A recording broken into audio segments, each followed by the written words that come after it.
Hello everyone, welcome to Tara IAS. Think IAS, Think Tara. My name is Sairam Sampath Rao. ఎలా ఉన్నారు అందరూ? మన NCERT సిరీస్లో భాగంగా ఈరోజు నుంచి మనం క్లాస్ 7 హిస్టరీ స్టార్ట్ చేసుకోబోతున్నాం.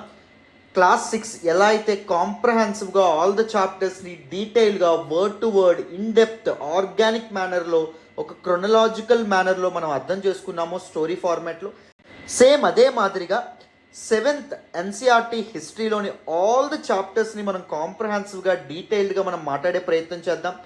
We follow a system. When you follow my system there is no power on the earth can stop you answering questions both in your prelims and mains examination. ఓకేనా? జాగ్రత్తగా attention pay చేసి వినండి, మీకు చాలా చక్కగా all the topics అనేటటువంటివి అర్థమవుతాయి, నాది హామీ. అండ్ మన ఎన్సీఆర్టీ సెషన్స్ వెనక కానీ మనం యూట్యూబ్లో అప్లోడ్ చేసుకుంటున్నటువంటి ఆల్ ద అదర్ వీడియోస్ వెనక కానీ చాలా ఎఫర్ట్స్ ఉంటాయమ్మా, చాలా హార్డ్ వర్క్ ఉంటుంది, చాలా టైం ఇన్వెస్ట్ చేయాల్సి ఉంటుంది. If you really want to acknowledge your efforts, please do hit that big fat like button. Explanation ఎలా ఉందో కామెంట్ చేయండి. మీ ఫ్రెండ్స్ అండ్ ఫెలో ఆస్పిరెంట్స్కి కూడా మన వీడియోస్ని షేర్ చేసే ప్రయత్నం చేయండి. ఛానల్ని ఇంకా సబ్స్క్రైబ్ చేసుకోకపోతే సబ్స్క్రైబ్ చేసుకోండి. తెలుగు రాష్ట్రాల నుంచి యూపీఎస్సీ సివిల్ సర్వీస్ ఎగ్జామినేషన్ కోసం ప్రిపేర్ అవుతున్న స్టూడెంట్స్ అందరి కోసం మనం చాలా మంచి ఇనిషియేటివ్స్తో ముందుకు రాబోతున్నాం. ఓకేనా? జాగ్రత్తగా అటెన్షన్ పే చేసి వినండి, ఆల్ ద సెషన్స్ కూడా మీకు చాలా చక్కగా అర్థమవుతాయి.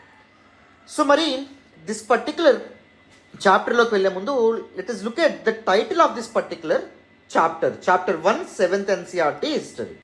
Tracing changes through 1000 years. వేల ఏళ్ళుగా వస్తున్నటువంటి మార్పుల గురించి ఈ చాప్టర్లో చెప్తున్నారు.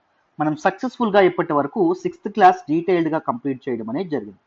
6th క్లాస్లో మనం ఏమేమి నేర్చుకున్నాం? ఏన్షియంట్ ఇండియన్ హిస్టరీ చాలా వరకు మనం కంప్లీట్ చేయడం అనేది జరిగింది. ఫస్ట్ ప్రీ హిస్టరీ మనం నేర్చుకున్నాం. తర్వాత మనం ఏం నేర్చుకున్నాం? ఎర్లీ విలేజెస్ అనేవి ఎలా ఏర్పడ్డాయని చెప్పి మనం నేర్చుకోవడం అనేది జరిగింది. తర్వాత ఎర్లీ టౌన్స్ అనేవి ఎలా ఏర్పడ్డాయని చెప్పి మనం నేర్చుకోవడం అనేది జరిగింది. ప్రీ హిస్టరీలో వాడేటటువంటి టూల్స్ గురించి మనం మాట్లాడుకున్నాం. తర్వాత Indus valley civilization, the first ever civilization on the Indian subcontinent గురించి మాట్లాడుకున్నాం. తర్వాత వేదిక్ కల్చర్ గురించి మనం మాట్లాడుకోవడం అనేది జరిగింది. వేదిక్ కల్చర్లో 4 వేదాస్ గురించి మనం మాట్లాడాం. దాని తర్వాత మనం మహాజన్పదాస్ అనేవి ఎలా ఏర్పడ్డాయని చెప్పి మనం మాట్లాడుకున్నాం. మహాజన్పదాస్, షోడశ మహాజన్పదాస్ అనేవి ఉంటాయి అని చెప్పి మనం మాట్లాడుకోవడం అనేది జరిగింది. మహాజన్పదాస్లో అన్నింటికంటే పవర్ఫుల్ మగధ అని చెప్పి మనం మాట్లాడుకోవడం అనేది జరిగింది. మగధను పాలించినటువంటి రాజవంశాల గురించి కూడా మనం మాట్లాడుకున్నాం. బార్హుద్రా డినాస్టీ, దాంతోపాటు Haryanka dynasty, Shishunaga dynasty, Nanda dynasty మంచి మాట్లాడుకున్నాం. తర్వాత మూల పురుషులైనటువంటి గౌతమ బుద్ధ ఎవరైతే ఉన్నారో ఆయన గురించి మాట్లాడుకున్నాం. అండ్ దాంతోపాటు మనం వర్ధమాన మహావీర గురించి కూడా మనం మాట్లాడుకోవడం అనేది జరిగింది. నందా డినాస్టీ యొక్క రిమైన్స్ పైన మౌర్యన్ ఎంపైర్ అనేది ఎస్టాబ్లిష్ అయిందని చెప్పి మనం మాట్లాడుకున్నాం. మౌర్యన్ ఎంపైర్ ఎస్టాబ్లిష్ చేసినటువంటి వ్యక్తి చంద్రగుప్త మౌర్య అని మాట్లాడుకున్నాం. చంద్రగుప్త మౌర్యకి హెల్ప్ చేసింది చాణక్య లేదా విష్ణుగుప్త లేదా కౌటిల్య అని చెప్పి మనం మాట్లాడుకోవడం అనేది జరిగింది. మౌర్యన్ ఎంపైర్ లో ఉన్నటువంటి one of the greatest ruler Ashoka గురించి మనం మాట్లాడుకోవడం అనేది జరిగింది. అశోక ఇంట్రడ్యూస్ చేసినటువంటి ధమ్మా పాలసీ గురించి కూడా మనం మాట్లాడుకోవడం అనేది జరిగింది. దాని తర్వాత ఎర్లీ టెంపుల్స్ అనేవి ఎలా మొదలైనవి, సో గుప్తా ఎంపైర్ ఏంటి, ఈ మధ్యలో ఫారిన్ ఇన్వేజన్స్ ఎలా జరిగినాయి, యవనాస్ ఎవరు, ఇండోగ్రీక్స్ ఎవరు, పార్థియన్స్ ఎవరు, స్కిథియన్స్ ఎవరు, వీటన్నింటి గురించి కూడా మనం మాట్లాడుకోవడం అనేది జరిగింది. ఫ్యూడల్ సిస్టమ్ ఏదైతే ఉంటుందో అది ఎలా ఎస్టాబ్లిష్ అయిందని మనం చెప్పుకున్నాం. అక్కడ సోషియో ఎకనామిక్ కండిషన్స్ గురించి మాట్లాడుకున్నాం. జాతక స్టోరీస్ ఏవైతే ఉన్నాయో వాటి గురించి మనం మాట్లాడుకోవడం అనేది జరిగింది. దాని తర్వాత మనం పురాణాల గురించి, ఇతిహాసాల గురించి, వీటన్నింటి గురించి కూడా మనం మాట్లాడుకోవడం అనేది జరిగింది. ద సాక్రెడ్ బుక్స్ గురించి మనం మాట్లాడుకున్నాం. ఏన్షియంట్ దీస్ లాంగ్వేజెస్ ఏవైతే ఉన్నాయో వాటి గురించి కూడా మనం మాట్లాడుకోవడం అనేది జరిగింది. So in detail, in depth మనం ఏన్షియంట్ హిస్టరీ మొత్తం కంప్లీట్ చేసాం. అయితే మరి ఇప్పుడు మోడర్న్ సొసైటీ అనేది అప్పుడు ప్రపంచం, దాని తర్వాత అక్కడ నుంచి ప్రపంచం అనేది మోడర్నిటీ వైపు, నూతనత్వం వైపు కాస్త తొందరగా అడుగులు వేయడం అనేది జరుగుతుంది. కాలంతో పాటు చాలా చాలా మార్పులు అనేవి రావడం అనేది జరిగింది. థౌజండ్స్ ఆఫ్ ఇయర్స్లో we can trace a lot many number of changes on the planet అనేది జియోలాజికల్గా మారడం అనేది జరుగుతుంది. దాంతోపాటు historical changes and political changes కూడా the subcontinent, Indian subcontinent witness చేస్తూ ఉండడం అనేది జరిగింది. సో ఆ చేంజెస్ అనేవి ఎలా వచ్చినాయి ఏంటి అని చెప్పి తెలుసుకుందాం, జాగ్రత్తగా వినండి. ఫస్ట్ ఇక్కడ పక్కనే మీకు పైన కనిపిస్తున్నటువంటి మ్యాప్ చూడండి, దిస్ ఇస్ మ్యాప్ 1 అన్నారు. ఈ మ్యాప్ దేని చూపిస్తుంది? It is a section of the world map drawn by the geographer al Idrisi అని చెప్పి అంటున్నారు. ఇన్ ద 12th century, 12వ శతాబ్దంలో అరబ్ జాగ్రఫర్ అయినటువంటి అల్ ఇద్రిసి ఎవరైతే ఉన్నారో ఆయన మ్యాప్, వరల్డ్ మ్యాప్ గీయడం అనేది జరిగింది. వరల్డ్ మ్యాప్ లో ఇండియన్ సబ్ కాంటినెంట్ అనేది ఎలా ఉండేది. Showing the Indian subcontinent from land to sea. So Indian subcontinent చూడండి మనకి ఎలా కనిపిస్తుంది. చూడండి ఇది సీ అని చెప్పి ఆయన చెప్పడం అనేది జరిగింది, ఇది ల్యాండ్ అని చెప్పి ఆయన చెప్పడం అనేది జరిగింది. అర్థమైందా? సో రివర్స్ లో ఆయన చూపించడం అనేది జరిగింది. అండ్ ఇక్కడ మీకు కనిపిస్తున్నటువంటి ఐలాండ్ ఏదైతే ఉంటుందో, దిస్ పర్టికులర్ ఇదేదైతే ఉంటుందో ఇది శ్రీలంక అన్నట్టు ఆయన చెప్పారన్నమాట. అండ్ దీస్ పక్కన ఉన్నటువంటి ఐలాండ్స్ ఏవైతే ఉన్నాయి ఇవి మాల్దీవ్స్ అన్నట్టు. సో ఇలా మన తాలూకా ఇతను ఎవరైతే ఉన్నారో, ఐ మీన్ 12th సెంచరీలో అరబ్ జాగ్రఫర్ అయినటువంటి అల్ద్రిసి ఈ మ్యాప్ అనేది రూపొందించడం అనేది జరిగింది. హీఈస్ ఏ కార్టోగ్రాఫర్ అండి. కార్టోగ్రాఫర్ అంటే అర్థం ఏంటి? A person who makes maps. Maps గీసే వాళ్ళని కార్టోగ్రాఫర్స్ అని చెప్పి అంటాం. చూడండి, take a look at maps 1 and 2. Second map నేను తర్వాత దీనిలో చూపిస్తాను. చూడండి, map 1 was made in 1154 CE by the Arab geographer al Idrisi. Al Idrisi అనేటటువంటి అరబ్ జాగ్రఫర్ ఈ మ్యాప్ ని గీయడం అనేది జరిగింది. The section reproduced here is a detail of the Indian subcontinent from his larger map of the world. So ఇక్కడ మనకు కనిపిస్తుంది ఏంటి? ఆయన పెద్ద లార్జ్ వరల్డ్ మ్యాప్ అనేది గీయడం అనేది జరిగింది. దాని నుంచి ఇండియన్ సబ్ కాంటినెంట్ ని మనం ఇక్కడ చూపిస్తున్నారు, ఈ మ్యాప్ లో చూపిస్తున్నారు. Map 2 was made in the 1720s by a French cartographer. నేను నెక్స్ట్ కొద్దిగా దీనికంటే కొద్దిగా డీటెయిలింగ్ ఎక్కువ ఉన్నటువంటి మ్యాప్ చూపిస్తాను. దాన్ని ఎవరు గీశారు? ఫ్రెంచ్ కార్టోగ్రాఫర్ ఒక ఆయన గీయడం అనేది జరిగింది. The two maps are quite different even though they are of same area. So రెండు ఒకే ఇండియన్ సబ్ కాంటినెంట్ ని చూపించినప్పటికీ, ఒకే ఇండియన్ సబ్ కాంటినెంట్ ని సబ్ కాంటినెంట్ ఇది చేస్తున్నప్పటికీ, అంటే రిప్రజెంట్ చేస్తున్నప్పటికీ, కానీ ఈ రెండు మ్యాప్స్ డిఫరెంట్ గా ఉండడం అనేది జరిగింది. In Al ఇద్రిసిస్ map, south India is where we would expect to find north India and Sri Lanka is the island at the top. Place names are marked in Arabic. చూడండి ఏం జరిగింది ఇక్కడ మనకి, మన ఇండియా సబ్ కాంటినెంట్ లో ఇది మనకి నార్త్ ఇండియా అవ్వాలి పైన, కానీ ఆయన ఏం చేశారు? సౌత్ ఇండియాని చూపించడం అనేది జరిగింది. ఆయన ఏం చేశారు? మనకి సౌత్ ఇండియాని చూపించారు. And Sri Lanka is the island at the top. ఈ పైన ఉన్నటువంటి ఐలాండ్ ఏదైతే ఉంటుందో అది శ్రీలంక, ఇప్పుడే చూపించాను కదా, అలా చూపించడం అనేది జరిగింది. అండ్ ఆల్ ద ప్లేసెస్ ఇక్కడ చూడండి, ఇదొక ప్లేస్, ఇదొక ప్లేస్, ఇదొక ప్లేస్ చూపించారా? ఈ ప్లేసెస్ అన్ని ఎలా చూపించారు? సో మనకి అరబిక్ లో ఈయన రాయడం అనేది జరిగింది అన్నమాట. ఎవరు? అల్ ఇద్రిసి అనేటటువంటి cartographer. He's an Arab cartographer, Arab జాగ్రఫర్ అని గుర్తుపెట్టుకోవాలి. నెక్స్ట్ చూడండి, రైట్. మరి సెకండ్ మ్యాప్ చూడండి, ఈ మ్యాప్ చూడండి. This is also a map of the subcontinent and which was given by an early 18th century atlas nouveau of Guillaume de ఈ Isle అనేటటువంటి ఒక మ్యాప్ ఏదైతే ఉంటుందో దీని నుంచి తీసుకొని రావడం అనేది జరిగింది. ఒక ఫ్రెంచ్ కార్టోగ్రాఫర్ గీసినటువంటి మ్యాప్ అండి. అర్థమైందా? ఇండియన్ సబ్ కాంటినెంట్ యొక్క map. And there are some well known names like Kanauj in Uttar Pradesh. ముందు మనం మాట్లాడుకున్నటువంటి ఇతను అరబ్ జాగ్రఫర్ అయినటువంటి ఇద్రిసి ఎవరైతే ఉన్నారో ఆయన గీసినటువంటి మ్యాప్ లో ఉత్తరప్రదేశ్ లో ఉన్నటువంటి కనౌజ్ మనకి ఇక్కడ కనిపిస్తుంది. Map 2 was made nearly 600 years after map 1. అది 12th సెంచరీలో ఇది చేస్తే, ఇది 18th సెంచరీలో, అంటే ఆల్మోస్ట్ 600 years తర్వాత ఈ సెకండ్ మ్యాప్ ఏదైతే ఉంటుందో అది గీయడం అనేది జరిగింది. During which time information about the sub continent had changed considerably. So ఈ 18th సెంచరీ వచ్చేటప్పటికి ఏం జరిగింది? సబ్ కాంటినెంట్ గురించి ఇన్ఫర్మేషన్ కానీ, సబ్ కాంటినెంట్ గురించి విషయాలు కానీ చాలా ఎక్కువగా మనకు తెలుస్తూ ఉండడం అనేది జరిగింది. భారత ఉపఖండం గురించి నేను ఇండియన్ సబ్ కాంటినెంట్ ఏంటో లాస్ట్ క్లాస్ లోనే మాట్లాడుకున్నాం మనం, మీకు గుర్తుండే ఉంటుంది అనుకుంటున్నాను. రైట్, చూడండి. This map seems more familiar to us and the coastal areas in particular are surprisingly detailed. So ఈ మ్యాప్ చూడండి మనకి చాలా డీటెయిల్డ్ గా ఉండడం అనేది జరుగుతుంది. ఇప్పుడు మనకు కనిపిస్తున్నటువంటి మ్యాప్స్ లో లాగానే చాలా డీటెయిల్డ్ గా ఇది ఉండడం అనేది జరిగింది. అర్థమైందా? ఇప్పుడు మనకు కనిపిస్తున్నటువంటి మ్యాప్స్ కి దగ్గరగా ఇది ఉండడం అనేది జరిగింది. This map was used by European sailors and merchants on their voyages. So European sailors అంటే యూరోపియన్స్ మన భారతదేశంలో ఎప్పుడైతే అడుగుపెట్టారో పోర్చుగీస్ వాళ్ళు కానీ, డచ్ వాళ్ళు కానీ, ఇంగ్లీష్ వాళ్ళు కానీ, డేనిష్ వాళ్ళు కానీ, దాంతోపాటు ఫ్రెంచ్ వాళ్ళు కానీ భారతదేశానికి రావడానికి ఈ మ్యాప్ ని వాళ్ళు ఎక్కువగా వాడడం అనేది జరిగింది. రైట్, ఇక్కడ ఇంకొక ఎక్సర్సైజ్ ఇవ్వడం అనేది చూడండి, మీకు పెర్స్పెక్టివ్ బిల్డ్ అవుతుంది ఇలాంటి మనం నేర్చుకుంటే. ఇక్కడ ఏం చెప్తున్నారు అంటే సబ్ కాంటినెంట్ యొక్క ఇంటీరియర్, మ్యాప్ యొక్క ఇంటీరియర్ కూడా డీటెయిల్డ్ గా చూడమంటున్నారు. ఒకసారి చూడండి అంటున్నారు. ఏం చెప్పమంటున్నారు? గంగా రివర్ ఏదైతే ఉంటుందో దాని తాలూకా దిశని అలా ఫాలో అవ్వమంటున్నారు మ్యాప్ లో. అంటే ఇది ఎలా ఉంది? ఏమైనా డీటెయిల్ అండ్ యాక్యురసీలో ఏమైనా మార్పు వచ్చిందా? దేని మధ్య? కోస్టల్ ఏరియాస్ ని డీటెయిల్డ్ గా చూపించారా, ఇన్లాండ్ ఏరియాస్ ని డీటెయిల్డ్ గా చూపించారా? ఏమైనా తేడా ఉందా? ఏది డీటెయిల్డ్ గా చూపించారు అని మనకు అడగడం అనేది జరుగుతుంది. ఒకసారి లోపల చూడండి, మనకి ఇన్లాండ్ ఇది చూడండి, మనకి ఇదంతా అంత దీనిగా చూపించారా? చూపించడం అనేది జరగలేదు. రైట్, అంత కరెక్ట్ గా మనకి ఇది కనిపించడం అనేది జరగలేదు. ఎందుకు? కోస్టల్ ఏరియాస్ లోనే ఎక్కువ ఇన్ డీటెయిల్ ఇంత దీనిగా ఇక్కడ చూడండి ఎంత డీటెయిలింగ్ అనేది చూపించడం అనేది జరిగిందో. ఎందుకు? బికాజ్ కోస్టల్ ఏరియాస్ లోనే వీళ్ళ తాలూకా డెస్టినేషన్ అనేది ఉంటుంది కాబట్టి. అర్థమైందా? వీళ్ళు వర్తక వ్యాపారాల కోసం వస్తున్నారు కాబట్టి, సీ వోయేజెస్ చేస్తున్నారు కాబట్టి. Right, these are some important aspects regarding this page. Next student. And ఇంకోటి చెప్తున్నారు. ఒక ఫ్యాక్ట్ అనేది మనం గమనించాలి. ఏంటి అంటే the science of cartography differed in 2 periods. So first period లో ఒకలా ఉంది, మనకి సెకండ్ పీరియడ్ లో ఒకలా ఉండడం అనేది జరుగుతుంది. కార్టోగ్రఫీ ఫస్ట్ దానిలో అంత డీటెయిలింగ్ అనేది లేదు, సెకండ్ దానిలో డీటెయిలింగ్ అనేది ఎక్కువగా ఉంది. When historians read documents, maps, text from the past, they have to be sensitive to the different historical backgrounds.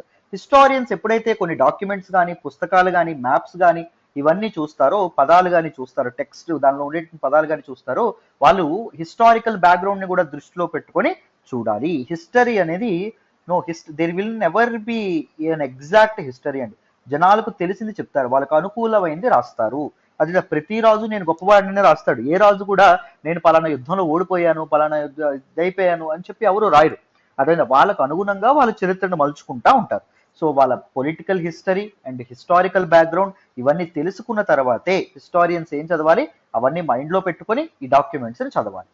In which information about the past was produced. అర్థమైందా? So past గురించి information, that is history ఏదైతే ఉంటుంది, హిస్టరీని చదవడానికి ఉపయోగించే documents, maps, text చదివే ముందు historical backgrounds తప్పకుండా గుర్తుపెట్టుకోవాలి, మైండ్లో పెట్టుకోవాలని చెప్తున్నారు. న్యూ అండ్ ఓల్డ్ టెర్మినాలజీస్ భాషలో కూడా మార్పు రావడం వల్ల వేల సంవత్సరాలుగా టెర్మినాలజీస్ లో కూడా మార్పు వచ్చిందంట. ఇంపార్టెంట్ టెర్మినాలజీస్ ఏం చేంజ్ అయినాయో చూడండి. If the context in which information is produced changes with time, what about language and meanings? Historical records exist in a variety of languages which have changed considerably over the years. So information ఏదైతే ఉంటుందో, information produce అయ్యే context అనేది టైంతో పాటు change అయిపోతుండడం వల్ల మరి భాష change అవ్వదా? And దాంతోపాటు పదాల తాలూకు అర్థాలు మారవంటారా అని చెప్పి ఇక్కడ అడుగుతున్నారు. Historical records exist in a variety of languages. Historical records, books కానీ, డాక్యుమెంట్స్ కానీ రకరకాల భాషల్లో మనకు ఉండడం అనేది జరుగుతుంది, డైవర్స్ లాంగ్వేజ్ల్లో ఉండడం అనేది జరుగుతుంది. ఈ లాంగ్వేజెస్ కూడా ఓవర్ ద ఇయర్స్ కాలక్రమేణా మారుతూ రావడం అనేది జరుగుతుంది. ఎందుకు? కాలం విత్ టైమ్ ఏం చేంజ్ అవుతుంది, హ్యూమన్స్ యొక్క కల్చరల్ అడ్వాన్స్మెంట్ అనేది జరుగుతుంది, వాళ్ళ కల్చర్లో చాలా చాలా మార్పు రావడం అనేది జరుగుతుంది. You should always remember language is a part of culture. Language and culture are 2 important aspects of a society. అర్థమైందా? We can never delineate these 2. ఈ రెండింటిని మనం విడదీసి వేరువేరుగా చూడలేము, ఈ రెండు ఒకటే. సో కల్చరల్ చేంజెస్ ఎప్పుడైతే వస్తాయో లాంగ్వేజ్ లో కూడా చాలా చాలా చేంజెస్ అనేవి రావడం అనేది జరుగుతుంది. లాంగ్వేజ్ లో మళ్ళీ మనకి భాష, మనం మాట్లాడేటటువంటిది ఓరల్ గా ఉండేటటువంటిది అండ్ రిటర్న్ లాంగ్వేజ్ కూడా ఉంటుంది. రిటర్న్ లాంగ్వేజ్ నే లిటరేచర్ అని చెప్పి మనం అనడం అనేది జరుగుతుంది. సో ఓరల్ లాంగ్వేజ్ లో యాసల్లోనూ పదాలు పలికే విధానంలోనూ మార్పులు ఎలా అయితే వస్తాయో, సాహిత్యంలో కూడా చాలా చాలా మార్పులు రావడం అనేది జరుగుతుంది. According to the socio economic conditions, according to the social situations. Medieval Persian, for example, is different from modern Persian. Persia అంటే ఏంటి అంటే ఇరాన్ లో మాట్లాడేటటువంటి లాంగ్వేజ్ పర్షియన్. 1935 వరకు ఇరాన్ ఏమని పిలిచేవాళ్ళంటే పర్షియా అనేటటువంటి పేరుతో పిలవడం అనేది జరిగేది. అర్థమైందా? సో మిడివల్ పర్షియన్ లాంగ్వేజ్ ఏదైతే ఉంటుందో మోడర్న్ పర్షియన్ లాంగ్వేజ్ తో చాలా డిఫరెంట్ గా ఉండేది. The difference is not just with regard to grammar and vocabulary. Grammar and వొకాబులరీలోనే చేంజ్ కాదంట, ఈవెన్ వర్డ్స్ యొక్క మీనింగ్స్ ఏవైతే ఉన్నాయో అవి కూడా ఓవర్ ద టైం చేంజ్ అవుతూ రావడం అనేది జరిగిందట, కాలక్రమేణా చేంజ్ అవుతూ రావడం అనేది జరిగింది అని చెప్తున్నారు. టేక్ ద టర్మ్ హిందుస్థాన్ అనే పదం చూసుకోండి, ఎగ్జాంపుల్ కింద తీసుకోండి. Today we understand it as India. Present మనం హిందుస్థాన్ అనగానే ఇండియా అని మనం అనుకుంటాం, the modern nation state, present ఉన్నటువంటి ఇండియా. కానీ ఒకప్పుడు డ్యూరింగ్ 13th century హిందుస్థాన్ అనేటటువంటి పదాన్ని ఎలా వాడేవాళ్ళంట? బై మిన్హాజీ సిరాజ్ ఇజ్ ఏ క్రొనిక్లర్ అండి. క్రొనిక్లర్ అంటే ఇంపార్టెంట్ హిస్టారికల్ ఈవెంట్స్ ని జాట్ డౌన్ చేసేవాళ్ళు, అంటే రాసేవాళ్ళు, నోట్ చేసేవాళ్ళు, ఆయన్ని క్రొనిక్లర్ అంటారు. సో మిన్హాజీ సిరాజ్ ఎవరైతే ఉన్నారో ఆయన పర్షియన్ లాంగ్వేజ్ లో క్రొనాలజీ ఆఫ్ ఈవెంట్స్ చాలా వాటిని రాయడం అనేది జరిగింది. అప్పుడు ఆయన ఈ హిందుస్థాన్ అనే పదాన్ని ఎందుకు వాడేవారంటే, హిందుస్థాన్ అంటే Punjab, Haryana and the lands between the Ganga and Yamuna నదులు ఏవైతే ఉన్నాయో వాటి మధ్యలో ఉండేటటువంటి fertile lands and Punjab, Haryana ప్రాంతాలని సంబోధించడానికి ఆయన హిందుస్థాన్ అనే పదం వాడడం అనేది జరిగింది. కానీ ఇప్పుడు దేనికి మొత్తం ఇండియాకి హిందుస్థాన్ అనే పదాన్ని మనం వాడుతున్నాం. He used the term in a political sense for lands that were a part of the dominions of Delhi Sultan. So ఆయన ఎలాగా ఒక పొలిటికల్ సెన్స్ లో వాడడం అనేది జరిగింది, ఒక పొలిటికల్ ఆస్పెక్ట్ లో వాడడం అనేది జరిగింది. ఢిల్లీ సుల్తాన్లు ఎవరైతే ఉన్నారో వాళ్ళ అండర్లో ఉండేటటువంటి ల్యాండ్స్ అన్నింటినీ హిందుస్థాన్ అనేటటువంటి పేరుతో ఆయన పిలిచేవాడు. The areas included in this term shifted with the extent of sultanate, but the term never included South India. జాగ్రత్తగా గుర్తుపెట్టుకోండి. సో ఢిల్లీ సుల్తనేట్ పరిపాలన ఫస్ట్ ఇనిషియల్ టైమ్స్ లో వాళ్ళకి అండర్లో ఏముండేవి, గంగా అండ్ యమునా నదులు ఏవైతే ఉన్నాయో వాటి మధ్య ప్రాంతాలు and present day Punjab and Haryana ప్రాంతాలు ఉండేవి. కాలక్రమేణా ఢిల్లీ సుల్తానుల తాలూకా సామ్రాజ్యం ఏదైతే ఉంటుందో అదేమైంది, వ్యాప్తి చెందడం అనేది జరిగింది, వాటి తాలూ విస్తరించడం అనేది జరిగింది. సో ఢిల్లీ సుల్తానుల తాలూకా ఇదేదైతే ఉంటుందో సామ్రాజ్యాన్ని హిందుస్థాన్ పిలిచారు. ఢిల్లీ సుల్తానులు సామ్రాజ్యంలో విలీనమైనటువంటి ఎక్స్టెండెడ్ టెరిటరీస్ ఏవైతే ఉన్నాయో వాటిని కూడా హిందుస్థాన్ అని మొదలు పెట్టడం అనేది జరిగింది. కానీ హిందుస్థాన్ అనే పదాన్ని సౌత్ ఇండియాకి, దక్షిణ భారతదేశానికి ఎప్పుడు వాడలేదు, గుర్తుపెట్టుకోండి. By contrast in the early 16th century, Babur used Hindustan to describe the geography, the fauna and the culture of the inhabitants of the sub continent.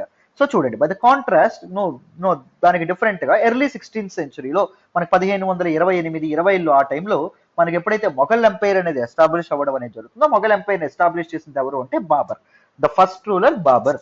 అర్థమైంది. సెంట్రల్ ఏషియా ప్రాంతం నుంచి, ఉజ్బెకిస్తాన్ ప్రాంతం నుంచి ఆయన ఇండియాకి రావడం అనేది జరుగుతుంది. ఇండియాలో ఉన్నటువంటి లోడీ డినాస్టీకి సంబంధించినటువంటి ఇబ్రహీం లోడీని ఆయన చంపి ఫస్ట్ బ్యాటిల్ ఆఫ్ పానిపట్ లో వధించి మొఘల్ సామ్రాజ్యం ఏదైతే ఉంటుందో, ద మైటీ మొఘల్ ఎంపైర్ ఏదైతే ఉంటుందో దాన్ని ఎస్టాబ్లిష్ చేయడం అనేది జరుగుతుంది. అయితే ఈయన హిందుస్థాన్ అనే పదాన్ని ఎలా వాడాడంట, so the geography of Indian subcontinent లో భారత ఉపఖండంలో ఉన్నటువంటి ప్రదేశాలు అండ్ ఫానా అంటే ఏంటి, యానిమల్స్, అండ్ దాంతో పాటు culture of inhabitants of the subcontinent, ఉపఖండంలో ఉండేటటువంటి ప్రజల యొక్క సంస్కృతి సాంప్రదాయాలను చెప్పడానికి హిందుస్థాన్ అని చెప్పాడు. సో అక్కడ మ్యూజిక్ ని హిందుస్థానీ మ్యూజిక్ అనడం మొదలు పెట్టారు. అక్కడ ఉన్నటువంటి డ్రెస్ ని హిందుస్థానీ డ్రెస్సెస్, లేకపోతే స్పైసెస్ ఏవైతే ఉంటాయో వాటిని హిందుస్థానీ స్పైసెస్, లేకపోతే ఫెస్టివల్స్ అయితే హిందుస్థానీ ఫెస్టివల్స్ అని ప్రతి దానికి హిందుస్థాన్ అనే పదం ఏదైతే ఉంటుందో అది యాడ్ చేయడం అనేది జరిగింది. As we will see later in this chapter, this was somewhat similar to the way the 14th century poet Amir Khusru used the word Hind అని చెప్పి ఆయన వాడడం అనేది జరిగింది. సో మనం ఈయన గురించి నెక్స్ట్ చాప్టర్ లో మాట్లాడుకుంటాం. Who is Amir Khusrau, he's a great poet అమ్మ. ఈయన యూజ్ దట్ వర్డ్ హింద్ అనే పదాన్ని ఈయన వాడడం అనేది జరిగింది. సిమిలర్ గా హిందుస్థాన్ ఎలా అయితే కల్చర్ కి, ఇండియా యొక్క కల్చర్ కి అటాచ్ చేసి వాడారో ఈయన కూడా హింద్ అనే పదాన్ని అలాగే వాడేవారు. While the idea of a geographical and cultural entity like India did exist, the term Hindustan didn't carry the political and national meanings which we associate with it today. So చూడండి, simple గా చెప్పాలంటే ఏం చెప్పారంటే, ఒకప్పుడు India అనేటటువంటి భావన ఉంది. Geographical గా ఇది ఒక కంట్రీ, లేకపోతే ఇది ఒక కల్చరల్ ఎంటిటీ, ఇది ఒక సామ్రాజ్యం అనే భావన ఉన్నప్పటికీ ఒకప్పుడు హిందుస్థాన్ ఏదైతే ఉందో, హిందుస్థాన్ ప్రెజెంట్ ఇండియాతో సమానం కాదు. అర్థమైందా? Hindustan became India when after 1947, 1947లో. అర్థమైందా? దిస్ టర్మ్ హిందుస్థాన్ ఏదైతే ఉంటుందో దానికి పొలిటికల్ అండ్ నేషనల్ మీనింగ్స్ అనేవి క్యారీ చేయాల ఒకప్పుడు. ఇప్పుడు పొలిటికల్ అండ్ నేషనల్ మీనింగ్స్ అనేవి రావడం అనేది జరిగింది. ఒకప్పుడు కల్చరల్ ఎంటిటీగా ఉండేది హిందుస్థాన్ అనేటటువంటి. Historians today have to be careful about the terms they use because they meant different things in the past. Take for example a simple term like foreigner. It is used today to mean someone who is not an Indian. Historians కొన్ని పదాలు వాడేటప్పుడు కాస్త జాగ్రత్తగా ఉండాలి. కొన్ని పదాలని గమనించేటప్పుడు కూడా చాలా జాగ్రత్తగా ఉండాలి. సపోజ్ ఫారినర్ అనేటటువంటి పదం చూడండి. ఫారినర్ అంటే విదేశీయుడు, భారతీయుడు కానటువంటి వ్యక్తిని ఇప్పుడు మనం ఫారినర్ అని పిలుస్తున్నాం. ఒకప్పుడు ఎలా ఉండేది దీనికి అర్థం, ఆ విలేజ్, ఒక విలేజ్ కి ఎవరైనా కొత్త వ్యక్తి వచ్చారనుకోండి, ఆయన్ను కూడా ఏమని చెప్పేవాళ్ళు, ఫారినర్ అని చెప్పి పిలవడం అనేది జరిగింది. అంటే వాళ్ళ కల్చర్ కి దగ్గరగా లేనటువంటి ఎవరిని చూసినా ఫారినర్ అనేటటువంటి పదంతో ఒకప్పుడు పిలిచేవాళ్ళు అనమాట. సో ఇలాంటి పదాలు ఎప్పుడైనా హిస్టారియన్స్ చూసేటప్పుడు కాస్త జాగ్రత్త వహిస్తూ హిస్టారికల్ బుక్స్ ఏవైతే ఉంటాయో వాటిని చదువుతూ ఉండాలి. అర్థమైందా? చాలా చాలా పదాలకి చేంజ్ అనేది రావడం అనేది జరిగింది. కాలక్రమేణా మారిపోతాయండి. సపోజ్ ఒక ఎగ్జాంపుల్ చెప్పనా, మీరు కెవ్వు కేక అనే పదాన్ని విని ఉంటారు. కెవ్వు కేక అనేటటువంటి పదం ఒకప్పుడు కేక పెట్టడం, ఒకప్పుడు అర్థం. ఇప్పుడు ఏంటి, కెవ్వు కేక అంటే సూపర్ అనేటటువంటి అర్థం రావడం అనేది జరిగింది కదా. సో ఇలాంటి కొత్త కొత్త పదాలు ఏవైతే ఉంటాయో పదాల తాలూకు అర్థాలు మార్పు చెందుతూ రావడం అనేది జరుగుతుంది according to the social conditions. Right, చూడండి. In the medieval period, a foreigner was any stranger who appeared, say, in a given village, someone who was not a part of their society or culture. చెప్పానా, వాళ్ళ సొసైటీకి కానీ వాళ్ళ కల్చర్కి సంబంధం లేనటువంటి వ్యక్తిని ఒకప్పుడు ఫారినర్ అనే పిలిచేవాళ్ళు. హిందీలో పరదేశీ అనే పదం వాడేవాళ్ళు. పర్షియన్లో అజ్నాబీ అనేటటువంటి పదాన్ని వీళ్ళు వాడడం అనేది జరిగింది. A city dweller therefore might have regarded as a forest dweller as foreigner, but to peasants living in the same village were not foreigners to each other, even though they may have had different religious or caste backgrounds. So cultural difference ఉంటే foreigner అని ప్రతి ఒక్కరిని అంటామా? కాదు. ఒకే village లో ఉండేటటువంటి ఇద్దరు farmers ఎవరైతే ఉంటారో వాళ్ళు ఒకరికొకరు ఫారినర్స్ అని చెప్పి పిలుచుకునే వాళ్ళు కాదు. కానీ ఒక సిటీ నుంచి ఎవరైనా వచ్చిన వ్యక్తి ఎవరైతే ఉన్నారో, అర్థమైందా, ఆయన ఇప్పుడు ఒక ఫారెస్ట్ డెల్లర్ ఉంటారు, ఫారెస్ట్ లో ఉండేటటువంటి వ్యక్తి ఒక సిటీ నుంచి వచ్చేటటువంటి వ్యక్తిని ఫారినర్ అని పిలిచేవాడు. సిటీలో ఉండేటటువంటి వ్యక్తి ఒక విలేజ్ నుంచి వచ్చే వ్యక్తిని ఫారినర్, పరదేశీ అనే పేరుతో పిలవడం అనేది జరిగింది. కానీ ఒకే విలేజ్ లో ఉంటున్న ఇద్దరు మాత్రం వాళ్ళు ఫారినర్స్ అని పిలుచుకునే వాళ్ళ కాదు. సో ఇలా పదాల తాలూకు అర్థాలు కూడా ఎలా మారుతూ వచ్చాయి చూసారా? చూడండి. Historians and their sources. మరి హిస్టారియన్స్ ఏ సోర్సెస్ ని బట్టి ఈ చేంజెస్ ని అబ్జర్వ్ చేయడం అనేది జరిగిందంట. చూడండి. Historians use different types of sources to learn about the past depending upon the period of their study and the nature of their investigation. చరిత్రకారులు చరిత్రను చదవడానికి, గతాన్ని చదవడానికి చాలా సోర్సెస్ ని వాడతారంట, చాలా టూల్స్ ని వాడతారు. దేన్ని బేస్ చేసుకున్న టూల్స్ ని వాడతారు, ఎలా మారుస్తారు? Depending upon the period of their study. Medieval period చదువుతున్నారా, ఏన్షియంట్ పీరియడ్ చదువుతారా, ప్రీ హిస్టారికల్ పీరియడ్ చదువుతారా, దాన్ని బట్టి వాళ్ళు సోర్సెస్ ని చూస్ చేసుకుంటారు. And the nature of their investigation, వాళ్ళ ఇన్వెస్టిగేషన్ తాలూకా నేచర్ అనేది ఎలా ఉంది, వాళ్ళు పొలిటికల్ హిస్టరీని చదువుతున్నారా, లేకపోతే సోషల్ కండిషన్స్ ని చదవాలనుకుంటున్నారా, లేకపోతే కాయినేజ్ ఎలా ఉండేదని చదవాలనుకుంటున్నారా, దాన్ని బట్టి కూడా వాళ్ళ రిసోర్సెస్ ఏవైతే ఉన్నాయో అవి మారిపోతాయి. Last year for example you read about rulers of the Gupta dynasty and Harshavardhana. మనం 6th క్లాస్ లో ఏం చదువుకున్నాం? 6th క్లాస్ దీనిలో గుప్తా డినాస్టీ యొక్క రూలర్స్ ని చదువుకున్నాం అండ్ హర్షవర్ధన గురించి కూడా మనం చదువుకోవడం అనేది జరిగింది. గుర్తుందా? హర్షవర్ధన్ తాలూకా స్టోరీ, హర్షవర్ధన్ తాలూకా ఆటోబయోగ్రఫీ, ఇవన్నీ మనం చదువుకున్నాం. In this book we will read about the following 1000 years from రఫ్లీ 700 to 1750. ఇప్పుడు మనం ఈ పుస్తకంలో 7th క్లాస్ లో మనం ఏం చదువుకుంటున్నాం ఈ ఎన్సీఆర్టీలో? సో మిడివల్ హిస్టరీ మొత్తాన్ని మనం చదువుకోబోతున్నాం అని చెప్పి మనకి చెప్పడం అనేది చెప్తున్నారు. We will notice some continuity in the sources used by historians for the study of this period. So ఈ పీరియడ్ ని చదవడానికి ఎలాంటి సోర్సెస్ ని వాడేవాళ్ళు, సిమిలర్ గా ఏన్షియంట్ టైమ్స్ ఎలాంటి సోర్సెస్ వాడేవాళ్ళు అలాంటివి వాడేవాళ్ళు, కొన్ని అప్డేటెడ్ సోర్సెస్ ని కూడా వాడడం అనేది జరిగింది historians. The still rely on coins. చెప్పానా? కాయిన్స్ మీద ఒకప్పుడు కాయిన్స్ ని స్టడీ చేసేవాళ్ళు, ఇప్పుడు కాయిన్స్ ని స్టడీ చేయడం అనేది చేస్తున్నారు. ఈ ఏజ్ ని కూడా, అంటే మిడివల్ ఏజ్ ని కూడా. ఇన్స్క్రిప్షన్స్ ని చదువుతున్నారు. ఆర్కిటెక్చర్ ఏదైతే ఉంటుందో కట్టడాలని చదవాలనుకుంటున్నారు. టెక్స్చువల్ రికార్డ్స్ ఏవైతే ఉంటాయో బుక్స్, వాటిని చదవాలనుకుంటున్నారు. ఎందుకు? ఇన్ఫర్మేషన్ కోసం. But there is also considerable discontinuity. కొన్ని కొత్తవి కూడా యాడ్ అయినాయి అంట. చూడండి. The number and variety of textual records increased dramatically during this period. ఒకప్పుడు పుస్తకాలన్నీ ఒకే విధంగా ఉండడం అనేది జరిగేది. ఒకప్పుడు పుస్తకాలు మనకి ఎలా ఉండేవి, మనకి అంటే ఎక్కువగా రిలీజియస్ బుక్సే మనకు ఉండడం అనేది జరిగింది. సో ఈ టైంలో సెక్యులర్ బుక్స్ కూడా ఎక్కువ అవ్వడం అనేది జరిగింది. అంటే ఒక పర్టికులర్ రిలీజియన్ గురించి మాట్లాడకుండా మల్టిపుల్ రిలీజియన్స్ కల్చర్ గురించి మాట్లాడతాయి అన్నమాట. అర్థమైందా? సో అవి కూడా మొదలవ్వడం అనేది జరిగింది. The slowly displaced other types of available information. అర్థమైందా? సో ఈ మెల్లమెల్లగా ఈ బుక్స్ ఏవైతే ఉన్నాయో ఈ బుక్స్ లోంచి చదవడం, సెక్యులర్ బుక్స్ చదవడం వల్ల పాత ఏవైతే హిస్టారికల్ పర్స్పెక్టివ్స్ ఉండేవో, మైండ్ లో ఏవైతే కన్క్లూజన్స్ ఉండేవో అవన్నీ తొలగిపోవడం అనేది జరిగింది. Through this period paper gradually became cheaper and more available. So paper ఏదైతే ఉంటుందో ఈ టైంలో చాలా చీపర్ అవ్వడం అనేది జరిగింది, మోర్ అవైలబుల్ అవ్వడం అనేది జరిగింది. సో బుక్స్ అనేవి చాలా ఎవాల్వ్ అవ్వడం అనేవి జరిగింది. అర్థమైందా? Paper is very valuable. People use it to write holy text. Paper ఎందుకు వాడేవాళ్ళు? హోలీ టెక్స్ట్ ఏవైతే ఉంటాయి, బుక్స్ ఏవైతే ఉంటాయో రాయడానికి. క్రానికల్స్ ఆఫ్ రూలర్స్, రాజుల తాలూకు విజయ గాథలు ఏవైతే ఉంటాయో రాయడానికి. Letters and teachings of saints, సన్యాసులు చెప్పినటువంటి అద్భుతమైనటువంటి ఉపన్యాసాలని, వాళ్ళ జ్ఞానబోధలు ఏవైతే ఉంటాయో రాయడానికి. పిటిషన్స్ అండ్ జ్యుడిషియల్ రికార్డ్స్, న్యాయస్థానాల యొక్క తీర్పుల్ని, న్యాయస్థానాల దగ్గరకు వచ్చినటువంటి సమస్యలను రికార్డ్ చేయడానికి. For registers of accounts and taxes, పన్నులు ఏవైతే ఉంటాయో పన్నుల గురించి రాయడానికి, అకౌంట్స్ అనేవి మెయింటైన్ చేయడానికి పేపర్ వాడేవాళ్ళంట. Manuscripts were collected by wealthy people, rulers, monasteries and temples. So manuscripts ఏవైతే ఉంటాయో manuscripts came from a letter called manu, Latin letter. Manu అంటే హ్యాండ్ అని చెప్పుకున్నాం. అర్థమైందా? గుర్తుందా? ఫస్ట్ చాప్టర్ లో నేర్చుకున్నాం. ఈ మాన్యుస్క్రిప్ట్స్ ని పవర్ఫుల్ పీపుల్, రూలర్స్ వీళ్ళందరూ సేకరించడం అనేది జరిగేది. వాళ్ళని టెంపుల్స్ లోని వాటిలోని భద్రపరిచేవాళ్ళు. They were placed in libraries and archives. వాటిని గ్రంథాలయాల్లోని వాటిలో భద్రపరిచేవాళ్ళు. These manuscripts and documents provide a lot of detailed information to historians, but they are also difficult to use. So ఈ మాన్యుస్క్రిప్ట్స్ అనేవి హిస్టారియన్స్ కి చాలా ఇన్ఫర్మేషన్ అనేది ఇచ్చినప్పటికీ దాని నుంచి ఇన్ఫర్మేషన్ తీసుకోవడం హిస్టారియన్స్ కి చాలా కష్టంగా ఉండడం అనేది జరిగింది.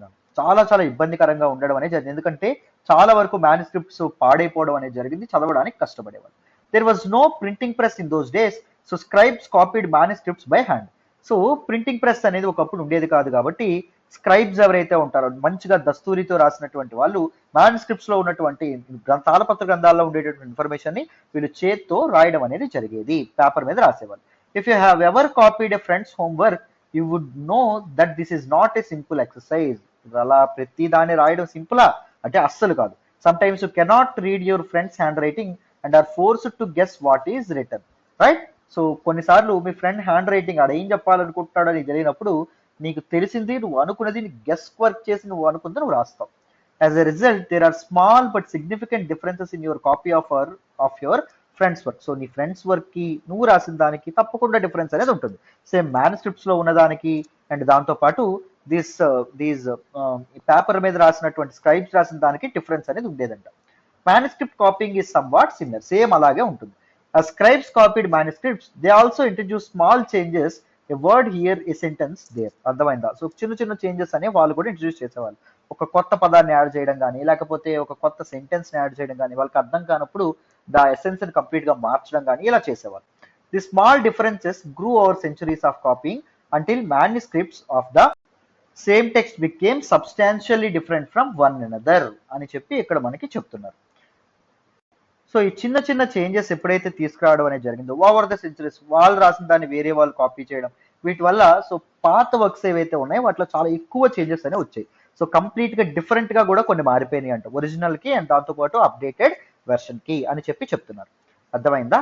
సో ఆర్కీవ్ అంటే ఏంటో చూడండి, ఇక్కడ మనకు చెప్తున్నారు a place where documents and manuscripts are stored. Documents store చేసుకునేటటువంటి ప్లేస్. మనకి జీమెయిల్ అకౌంట్ ఉంటే జీమెయిల్ లో కూడా ఆర్కీవ్స్ అనేవి ఉంటాయి. Today, all national and state governments have archives where they keep all their old official records and transactions. So, ప్రతి ఒక్క state departments government departments ఏవైతే ఉంటాయి నేషనల్ అండ్ స్టేట్ గవర్నమెంట్స్ కి ఆర్కీవ్స్ ఉంటాయి. అక్కడ ఓల్డ్ రికార్డ్స్ పాత పుస్తకాలు ఏవైతే ఉంటాయో వాటన్నిటిని వాళ్ళు సేఫ్ గార్డ్ చేయడం అనేది జరుగుతుంది, రైట్? ఇక్కడ చూడండి మనకి ఫిగర్ లో కనిపిస్తుంది. Painting of a scribe making a copy of a manuscript ని ఆయన ఏం చేస్తున్నారు, సో పేపర్ మీద రాస్తూ ఉండడం అనేది జరుగుతుంది. This painting is only 10.5 centimeters by 7.1 centimeters in size. So length and breadth చెప్పడం అనేది జరుగుతుంది. ఒక 10.5 రెండు second 7.1. Because of its size it is called a miniature. ఇంత చిన్న పెయింటింగ్ అనేది ఉండడం వల్ల దీన్ని ఏమని పిలుస్తారు, మినియేచర్ పెయింటింగ్ అని చెప్పి అంటారు. Miniature paintings were some times used to illustrate the text of manuscripts. Manuscripts లో ఉండేటటువంటి ఇవేవైతే ఉంటాయో రాతలు ఏవైతే ఉంటాయో వాటిని బొమ్మల రూపంలో చెప్పడానికి ఎక్కువగా మినియేచర్స్ ని వాడేవాళ్ళు. They were also so beautiful that later collectors often took the manuscripts apart and sold just the miniatures. ఈ మినియేచర్స్ అనేవి చాలా అందంగా ఉండేవి పెయింటింగ్స్. వాళ్ళు ఏం చేసేవాళ్ళు, దీస్ మ్యానుస్క్రిప్ట్స్ ఏవైతే ఉంటాయో ఈ మ్యానుస్క్రిప్ట్స్ ని పక్కన పడేసి రాతల్ని ఈ బొమ్మలు మాత్రం అమ్మేసుకునేవాళ్ళు అంట. అర్థమైందా? ఈ కలెక్ట్ చేసే వాళ్ళు ఎవరైతే ఉంటారో వాళ్ళు, రైట్? సో ఇలాంటి వాటిని మినియేచర్స్ అంటాం. చూసారా డీటెయిలింగ్ ఎంత బాగుందో, పువ్వులు అనేవి పెట్టి ఇతని తాలూకు గడ్డాన్ని ఎంత డీట్ గా గీయడం అనేది జరిగింది. మనకి దీని మీద మడతలు కూడా డీటెయిల్డ్ గా గీయడం అనేది జరిగింది, రైట్? ఇక్కడ డిజైన్స్ కూడా చూసారా ఎంత చక్కగా వేయడం అనేది జరిగిందో. So this is about miniatures. Next చూడండి. సో చూడండి ఇక్కడ ఫిగర్ మీకు చూడండి, ఇక్కడ బొమ్మ మీకు కనిపిస్తుంది. దానిలో ఏం చెప్పారు, different kinds of hand writing could make the reading of Persian and Arabic difficult. Persian and Arabic different hand writings తో రాయడం అనేది జరుగుతుంది. The Nastaliq style on the left is cursive and easy to read. ఈ left side లో ఉన్నటువంటిది చూడండి cursive స్టైల్లో ఉండడం అనేది జరుగుతుంది, ఈజీగా చదివేయచ్చు. దాన్ని ఏమంటాము, నస్తాలిక్ స్టైల్ అని చెప్పి అనడం అనేది జరుగుతుంది. The shikasta on the right, ఇది మనకు shikasta style. It is denser and more difficult. ఇది చదవడం అనేది చాలా చాలా కష్టం. చూడండి గజిబిజిగా ఎలా రాస్తారు. ఇది చూడండి ఎంత కర్సివ్తో ఎంత చక్కగా హ్యాండ్ రైటింగ్ అనేది ఉండడం అనేది జరిగింది. అర్థమైందా? దీన్ని ఏమంటామంటే కాలిగ్రఫీ అనేటటువంటి పేరుతో పిలుస్తారు. చూడండి, this is a serious problem because we rarely find the original manuscript of the other today. ఇది నిజంగా చాలా పెద్ద ప్రాబ్లం అని చెప్తున్నారు. ఏది, మ్యానుస్క్రిప్ట్స్ కాపీయింగ్ వల్ల ఏం జరుగుతుంది, చాలా చేంజెస్ అనేవి ఒరిజినల్ కి అండ్ దాంతోపాటు దిస్ కాపీడ్ వెర్షన్ కి చాలా చేంజెస్ అనేవి రావడం వల్ల ఒరిజినల్ మ్యానుస్క్రిప్ట్స్ అనేవి కంప్లీట్ గా వాటి తాలూకా ఎసెన్స్ అనేది పోయినటువంటి అవకాశం ఉంటుంది. అదే ప్రాబ్లం అని చెప్తున్నారు. ఒరిజినల్ మ్యానుస్క్రిప్ట్స్ మనకు దొరకడం చాలా కష్టం. We are totally dependent upon the copies made by later scribes. So original manuscripts అనేవి పోవడం వల్ల లేటర్ తర్వాత ఎవరైతే ఈ స్క్రైబ్స్ ఏవైతే లెటర్స్ రాయడం అనేది జరిగిందో, కాపీస్ రాయడం అనేది జరిగిందో, వాటి మీద మనం ఎక్కువగా డిపెండ్ అవుతాం. As a result historians have to read different manuscript versions of the same text to guess what the other had originally return. So ఒక ఒరిజినల్ టెక్స్ట్ ఏదైతే ఉంటుందో, ఒక తాళపత్ర మ్యానుస్క్రిప్ట్ ఏదైతే ఉంటుందో, దాన్ని ఒక స్క్రైబ్ ఒకలా రాస్తాడు, ఇంకో స్క్రైబ్ ఇంకోలా రాస్తాడు, ఇంకో స్క్రైబ్ ఇంకోలా రాస్తాడు. హిస్టారియన్స్ ఈ 3 న్యూ వెర్షన్స్ ని వాళ్ళు ఏం చేస్తారు, పరిశీలించి అసలు ఒరిజినల్ గా ఏం చెప్పుంటారు అని గెస్ వర్క్ మొదలు పెడతారు. They will construct the original manuscript bit by bit. On occasion authors revised their chronicles at different times. So అప్పుడప్పుడు దీస్ ఆథర్స్ ఎవరైతే ఉన్నారో వాళ్ళు ఈ క్రొనలాజికల్ ఈవెంట్స్ ఏవైతే ఉంటాయో వాటిని మార్చేసేవాళ్ళు. అంటే ఒకరి తర్వాత ఒకరు వచ్చి రావడం, వీళ్ళ తర్వాత వీళ్ళు వచ్చారు అని ఒకరు చెప్పేవాళ్ళు, అయితే వాళ్ళ తర్వాత ఇంకొకరు వచ్చారు అని వేరే వాళ్ళు చెప్పారు. The 14th century chronicler Ziauddin Barani wrote his chronicle first in 1356 and another version 2 years later. So first Chronicle the historical events ఉండేటటువంటి బుక్ ఏదైతే ఉంటుందో 1356లో రాశారు. ఎవరు, దిస్ 14th century క్రానికలర్ ఎవరు, జియాసుద్దీన్ బరానీ అనేటటువంటి వ్యక్తి. అండ్ 2 years తర్వాత 1358లో ఇంకో వెర్షన్ ఆయన రాయడం అనేది జరిగింది. The two differ from each other. రెండింటి మధ్య చాలా డిఫరెన్స్ ఉందంట. But historians didn't know about the existence of the first version until 1960s. 1960ల వరకు. సో ఈ ఫస్ట్ వెర్షన్, ఈ సెకండ్ 1358లో ఆయన రాసింది మాత్రమే హిస్టారియన్స్ కనిపించింది, ఇదే నమ్ముతున్నారు. 1350లో ఆవర్లో ఆయన ఇంకో డిఫరెంట్ గా చూపించడం అనేది జరిగింది. It remained lost in large library collections. So ఈ లైబ్రరీ కలెక్షన్స్ లో ఇది పూర్తిగా పోవడం అనేది జరిగింది. రీసెంట్ గా అది మనకి దొరకడం అనేది జరిగింది. అది మనకి ఇక్కడ చెప్తున్నాను నేను. రైట్, అర్థమవుతుందని అనుకుంటున్నాను. నెక్స్ట్ చూడండి, చాలా చాలా important. New social and political groups. The study of the 1000 years between 700 and 1750 is a huge challenge to historians, largely because of the scale and variety of developments that occurred over the period. So historians కి మధ్యకాలం, ముఖ్యంగా medieval history చదవడం అనేది చాలా చాలా huge task అండి. ఎందుకంటే చాలా మల్టిపుల్ ఈవెంట్స్ అనేవి రావడం అనేది జరిగింది. మల్టిపుల్ డినాస్టీస్, రాజవంశాలు, దాంతోపాటు డిఫరెంట్ రూలర్స్ అనే వాళ్ళు పరిపాలించడం అనేది జరిగింది. డిఫరెంట్ సిస్టమ్స్ అనేవి తీసుకొచ్చారు. ఒక్కొక్క స్క్రైబ్ ఒక్కోలా చెప్తాడు, ఎవరు ఒరిజినల్ ఎగ్జాక్ట్ గా కాపీ చేయడం అనేది జరగలేదు. These are a lot many problems. At different moments in this period, new technologies made their appearance, like the Persian wheel in irrigation, the spinning wheel, in weaving, ఇవన్నీ మనకు రావడం అనేది జరిగింది. ఈ టైంలోనే చాలా మేజర్ డెవలప్మెంట్స్, టెక్నాలజికల్ డెవలప్మెంట్స్ కూడా ఈ టైంలోనే జరగడం అనేది జరిగింది Indian sub continent.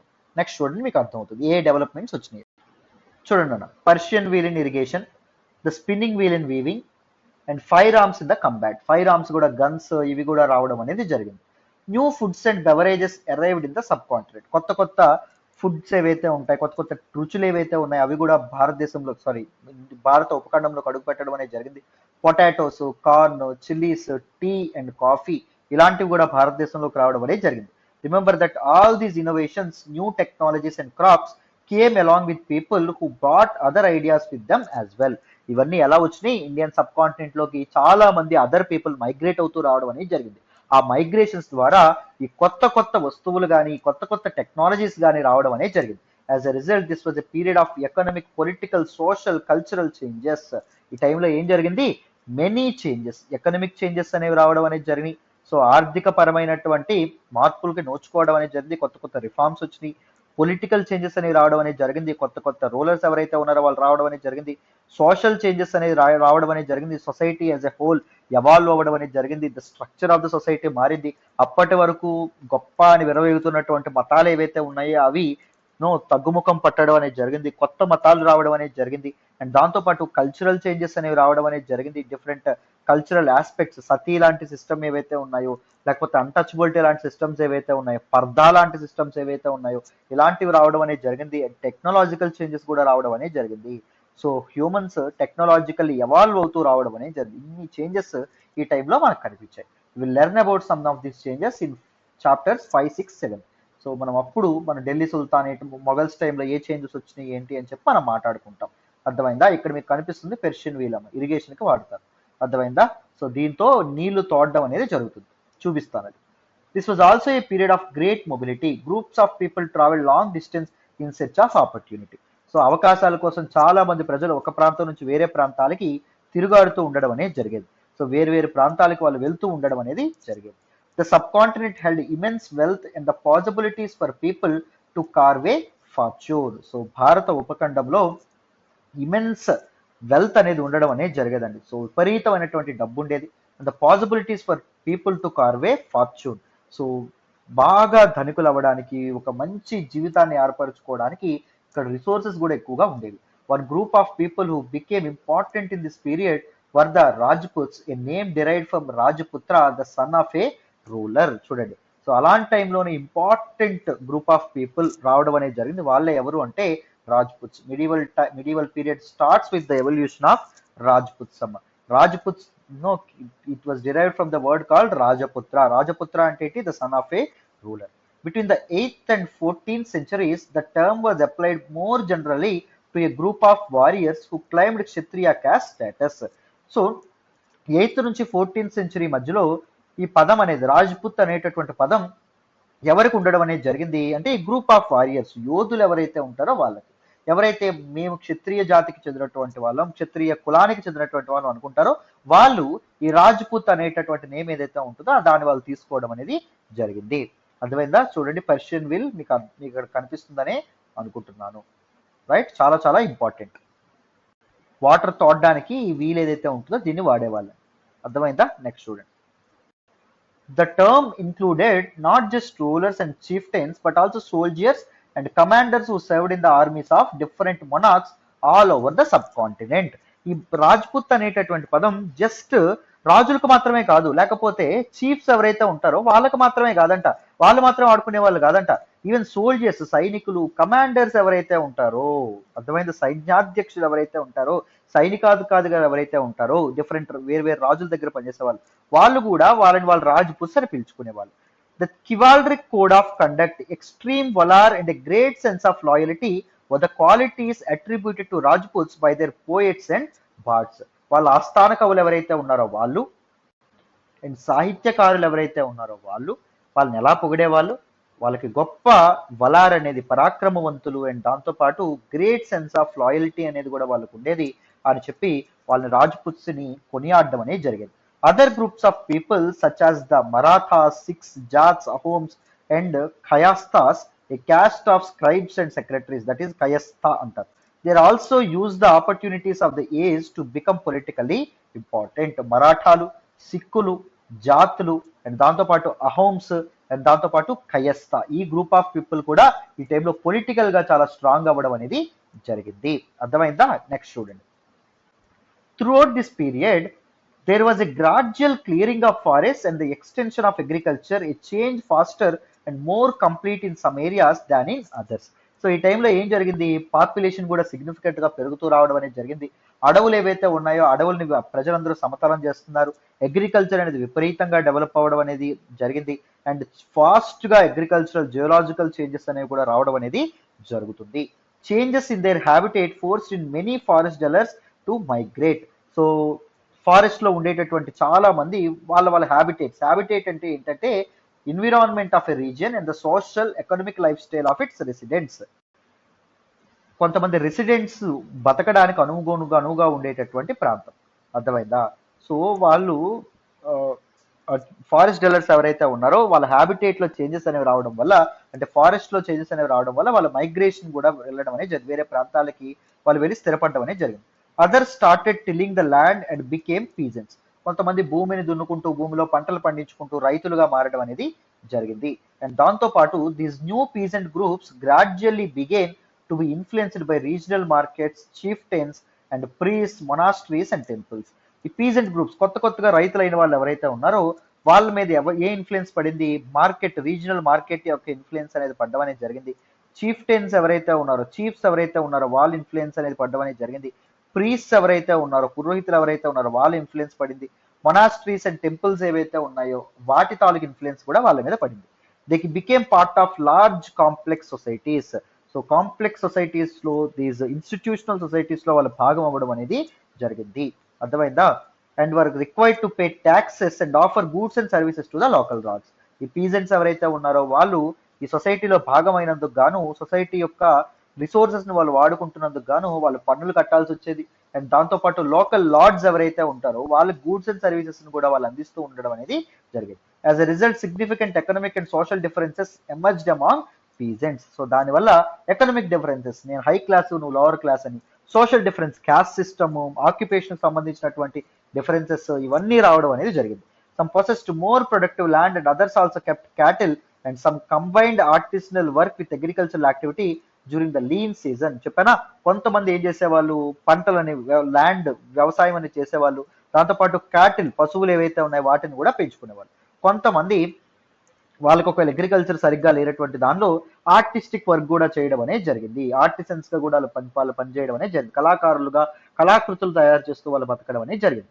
Society became more differentiated. People were grouped into jatis or subcaste and ranked on the basis of their backgrounds and their occupations. So సొసైటీలో చాలా ఎకనామిక్ సోషల్ డిఫరెన్సెస్ రావడం వల్ల పీపుల్ జాతులుగా అండ్ సబ్ కాస్ట్లుగా విడిపోవడం అనేది జరిగింది. అర్థమైందా? First మనకి కులాలు ఏముండేవి, బ్రాహ్మణ, క్షత్రియ, వైశ్య, శూద్రులుగా ఉండేవి. బ్రాహ్మణుల్లో సబ్ కాస్ట్లు మొదలైనవి, క్షత్రియుల్లో సబ్ కాస్ట్లు మొదలైనవి, వైశ్యుల్లో సబ్ కాస్ట్లు మొదలైనవి, అండ్ శూద్రుల్లో కూడా సబ్ కాస్ట్లు ఏవైతే ఉన్నాయో అవి మొదలవ్వడం అనేది జరిగింది. వాళ్ళ బ్యాక్గ్రౌండ్స్ బట్టి, వాళ్ళ ఆక్యుపేషన్ బట్టి, వాళ్ళ ఎకనామిక్ కండిషన్ బట్టి వాళ్ళు డిఫరెంట్ ర్యాంక్స్ అనే వాళ్ళకి ఇవ్వడం అనేది జరిగింది. హైరార్కీలో డిఫరెంట్ ప్లేస్ అనేది వాళ్ళకి రావడం అనేది జరిగింది.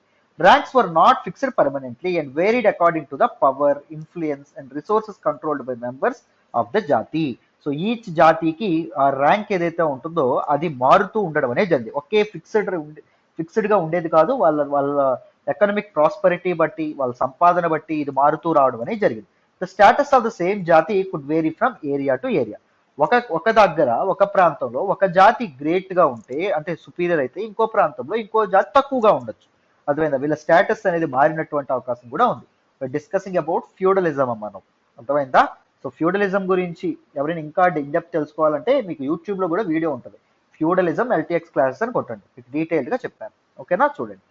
జాతీస్ frame their own rules and regulations to manage the conduct of their members. These regulations were enforced by an assembly of elders described in some areas at the jati panchayat. వేరు వేరు జాతులు వాళ్ళకంటూ కొన్ని నార్మ్స్, రూల్స్ అండ్ రెగ్యులేషన్స్ ని పెట్టుకునేవాళ్ళు. ఆ norms ప్రకారంగా వాళ్ళ members ఎవరైతే ఉన్నారో మెంబర్స్ ప్రవర్తించడం అనేది జరిగేది. మా జాతీయులు పలానాలా మాత్రమే ప్రవర్తించాలి, పలానాలా ప్రవర్తించకూడదు అని వాళ్ళు కొన్ని రూల్స్ పెట్టుకునేవాళ్ళు.